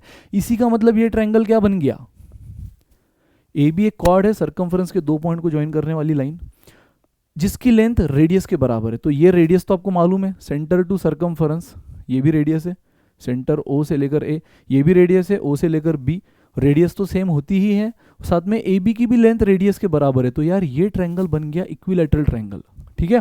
Find the area of minor segment. Guys याद है मैंने कहा था, सर्कल में जब हम एक कॉर्ड निकालते हैं, ये सर्कल के 2 टुकड़े करती है, जिसको हम सेगमेंट बोलते हैं. जो बड़ा वो मेजर, जो छोटा वो माइनर. और उसने हमें एरिया ऑफ माइनर बोला है, मतलब ये वाला. Find the area of minor segment formed by AB and the circle. तो देखो ये जो सेगमेंट है माइनर, ये कौन बना रहा है, AB और सर्कल मिलकर. ये जो शेडेड रीजन है ये आपको निकालना है. Given that radius of the circle is 6. Low, radius आपको 6 दे दिया है, तो जहां आपने R R R बोला था वहां मैं क्या बोल दूंगा, 6 6 6. गाइज ये इक्विलैटरल ट्रायंगल बन गया. ये तो आपने समझ ही लिया है, क्योंकि ये दोनों तो सेम रहेगी, रेडियस ही है. और क्वेश्चन ने जो कॉर्ड AB है उसकी भी लेंथ रेडियस के बराबर बोल दी है, तो 6 हो गई. तो मुझे बताओ यार, अगर मुझे सिर्फ ये एरिया निकालना है शेडेड, तो कैसे निकलेगा. Area of minor segment is equal to area of sector OAB. मुझे बताओ ये OAB जो सेक्टर है, अगेन सेक्टर मतलब क्या होता है, जो 2 रेडियस मिलकर सर्कल का पार्ट तोड़ती है. तो देखो इन दोनों रेडियस ने मिलकर ये पार्ट तोड़ा है, जिसको हम सेक्टर बोलते हैं. पिज्जा, पिज्जा याद करो, है ना, ये सेक्टर है, ये पूरा सेक्टर है OAB. ठीक है. बट मुझे ये थोड़ी एरिया निकालना है ना OAB, मुझे तो बस ये शेडेड रीजन निकालना है. तो अगेन गाइस, जैसे पिछले एग्जांपल में आपने देखा था, मुझे सिर्फ ये पार्ट निकालना था, ये शेडेड. तो मैंने आउटर पूरे एरिया में से इनर का जो नहीं चाहिए वो हटा दिया था. यहाँ पर भी, यहाँ मुझे बस इतना पार्ट चाहिए. तो इस पूरे सेक्टर में से, पूरे सेक्टर में ये पार्ट आ गया है, यस, पूरे सेक्टर में सब आ जाता है, ये भी आएगा, ये भी आएगा. बट पूरे सेक्टर में से मुझे सिर्फ ये नीचे वाला पार्ट चाहिए, तो इतना पार्ट हटा दो. और ये पार्ट मतलब ही क्या है, ट्रायंगल, एरिया ऑफ ट्रायंगल, वो भी कौन सा, इक्विलैटरल ट्रायंगल। सो खत्म, देख लो, एरिया ऑफ माइनर सेगमेंट जो मैं पूछा है is equal to area of sector O A B minus area of triangle O A B. ये भी ओ ए बी है लेकिन सेक्टर है, ये भी ओ ए बी है लेकिन ट्रायंगल है, बस। तो इस पूरे ओ ए बी सेक्टर में से ट्रायंगल हटा दो, आपको सेगमेंट मिल जाएगा, खत्म। अब गाइज याद रखो, मैंने अभी थोड़ी देर पहले कहा था ट्रायंगल के तीनों एंगल क्या होते हैं, तीनों एंगल का टोटल 180 होता है। तीनों एंगल का टोटल, जैसे सर्कल का 360 तो ट्रायंगल के तीनों एंगल का टोटल 180। तो अगर वही ट्रायंगल इक्विलैटरल है, यानी तीनों साइड इक्वल, तो उसमें तीनों एंगल भी इक्वल होते हैं, और जो क्या होते हैं 60 60 60। याद रहे, इक्विलैटरल ट्रायंगल का हर एंगल 60 होता है, यानी ये भी 60 है, ये भी 60 है, ये भी 60 है, तीनों साइड इक्वल होती है, हेंस तीनों एंगल भी इक्वल होते हैं। तो गाइज क्योंकि मुझे अब अगर सेक्टर का एरिया निकालना है तो मुझे ये एंगल जरूर लगता है ना, सेंटर वाला, जिसको हम थीटा बोलते हैं। तो बता दो, area of sector O A B क्या आएगा, theta upon 360 into pi are square, ठीक है, minus area of triangle O A B, triangle O A B जो कि इक्विलैटरल है, और इक्विलैटरल का हमारे पास स्पेशल फॉर्मूला है √3/4 इंटू ए स्क्वायर। ए मतलब ही कौन है यहाँ पे, ए मतलब ही जो साइड है 6 6 6, ठीक है, हो गया गाइस। तो जो रेडियस है इस सर्कल के लिए वही ए है इस ट्रायंगल के लिए। इसको आप रेडियस भी बोलते हो सर्कल की, लेकिन एट द सेम टाइम ये इस ट्रायंगल की साइड भी है ना, और तीनों साइड इक्वल है, जिसको हम ए बोलते हैं इक्विलैटरल ट्रायंगल की लैंग्वेज में। हो गया, बस वैल्यू रखो, खेल हो गया है। थीटा कितना है, मैंने कहा थीटा यानी इस दोनों रेडियस ने मिलके कितना एंगल ऑक्यूपाई किया है सेंटर पे, जो कि इक्विलैटरल ट्रायंगल है इसलिए 60 डिग्री है, हमेशा याद रखो, अगर तीनों साइड इक्वल है तो तीनों एंगल 60 60 60। पाई आर, आर भी कितना है 6 स्क्वायर, माइनस √3/4 इंटू 36, इसने इसको डिवाइड कर दिया, ये हो गया 9√3, ये कितना हुआ 6, ठीक है, 60 ने 360 को डिवाइड किया 6 आया, अगेन 6 एक 6 को डिवाइड कर देगा, है ना, 6 स्क्वायर है, मतलब एक 6 गया, तो बचा क्या 6 पाई माइनस √3 9√3, 4 ने 36 को डिवाइड किया 9√3। गाइस बस इसमें से मैं 3 कॉमन ले लेता हूँ, जैसे 3 कॉमन लिया, 6 में से 3 गया, यहाँ बचा 2, देख लो 3 इंटू 2 6 ही मिलेगा, पाई एज इट इज। अगेन 9 में से एक 3 इधर गया, एक 3 यहाँ बचेगा, देख लो 3 इंटू 3 9 ही मिलेगा। This is the answer. 3 बाहर चाहिए, yes, in bracket 2 pi minus 3√3, देखो एग्जैक्ट आंसर आया ऑप्शन सी। ये थोड़ा सा फॉर्मेट एरर हो गया है, ये माइनस 3√3 यहाँ था जो गलती से नीचे आ गया है, तो ये पूरा ऑप्शन एक ही है,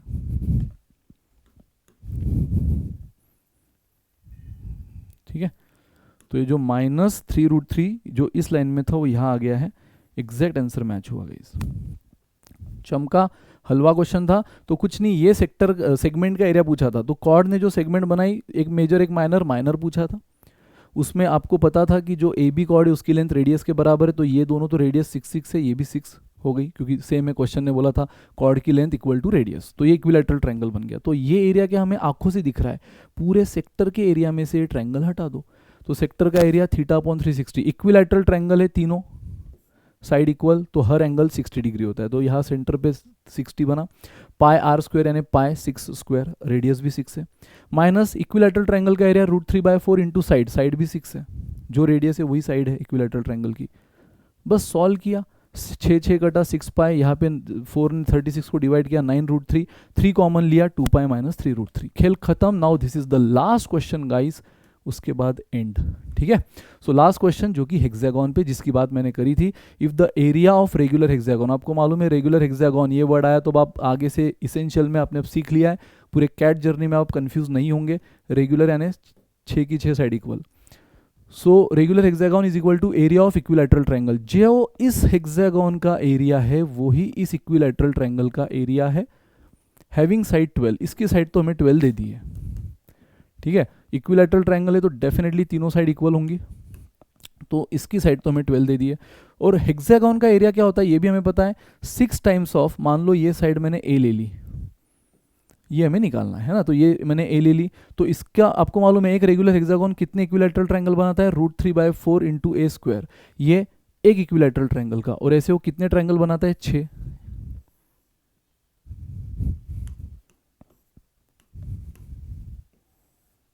है ना, ऐसे वो 6 इक्विलैटरल ट्रायंगल बनाता है। तो एक जो कि साइड मैंने ए ले ली है, तो एक इक्विलैटरल ट्रायंगल का एरिया √3/4 इंटू ए स्क्वायर इंटू 6, ये हुआ पूरे रेगुलर हेक्सागोन का। और इसी का एरिया किसके बराबर है, इस इक्विलैटरल ट्रायंगल के बराबर जिसकी साइड 12 दे दी है क्वेश्चन ने, हैविंग साइड 12। तो क्या बोला है, find the side of hexagon, यानी ए आपको निकालना है, साइड ऑफ हेक्सागोन जो मैंने ए माना है वो निकालना है। सो गाइस इस इक्विलैटरल ट्रायंगल का एरिया क्या हो जाएगा, √3/4 इंटू ए स्क्वायर, और ए है 12 इस वाले केस में। सो √3/4 कटा, 6a square is equal to 144। 6 ने यहाँ पे डिवाइड कर दिया तो ये कितना हो गया, 6 2 जार 6 4 जार। तो a स्क्वायर अगर 24 है तो a कितना मिला, √24। अगेन गाइज 24 को हम क्या लिख सकते हैं, 6 इंटू 4, क्योंकि ऑप्शन में √24 कहीं नहीं है तो सिंप्लीफाई करो। 24 can be written as 6 into 4, और 4 को तो मैं बाहर ले सकता हूँ ना रूट के, 2 लेकर। सो 4 का रूट 2, √6, तो 2√6 option C is the answer. Length of each side of the hexagon, simple. एक रेगुलर हेक्सागोन जिसकी साइड नहीं पता, ए मान ली, उसका एरिया एक इक्विलैटरल ट्रायंगल जिसकी साइड 12 दे दी है उसके बराबर है। बस इसका एरिया हमें मालूम है, सीखा है हमने, 6 इक्विलैटरल ट्रायंगल के बराबर। ये एरिया हमें पता है एक इक्विलैटरल ट्रायंगल का, इक्वेट किया क्योंकि क्वेश्चन ने बोला है दोनों इक्वल है, ए हमें मिल गया बस गाइज। और हाँ, ये क्वेश्चन आया था कैट 21 स्लॉट 1 में, कैट का क्वेश्चन। तो बस इसेंशियल बेसिक पता है तो आराम से आप खेल सकते हो throughout the CAT journey. तो यस गाइज, जैसे मैंने कहा ज्योमेट्री बहुत बहुत वास्ट है। आज तो हमने सिर्फ 2D, जहाँ पे एरिया, जहाँ पे हमने triangle, circle, square, rectangle, hexagon की बात करी है। नेक्स्ट क्लास में 3D यानी कि स्पीयर, कोन, क्यूब, क्यूबॉइड, ये सब बातें करेंगे। अगेन आज हमने जो बातें की वो एक्सक्लूसिवली एरिया और पेरीमीटर की है, प्रॉपर्टीज़ की तो की भी नहीं है। उस पर अगर आपको पूरा नॉलेज चाहिए तो अपने इसी चैनल पे मेरे आपको 1 शॉट मिल जाएंगे ज्योमेट्री पर, है ना, फाउंडेशन के लेक्चर्स मिल जाएंगे, आप देख सकते हो। बाकी बैचेस में तो हर चीज़ डिटेल में हम करेंगे ही। लेकिन हाँ, कैट जैसे मैं बार बार बोल रहा हूँ, कैट के जर्नी के लिए शुरुआत में जो आपको पता चाहिए वो आज हमने देखा।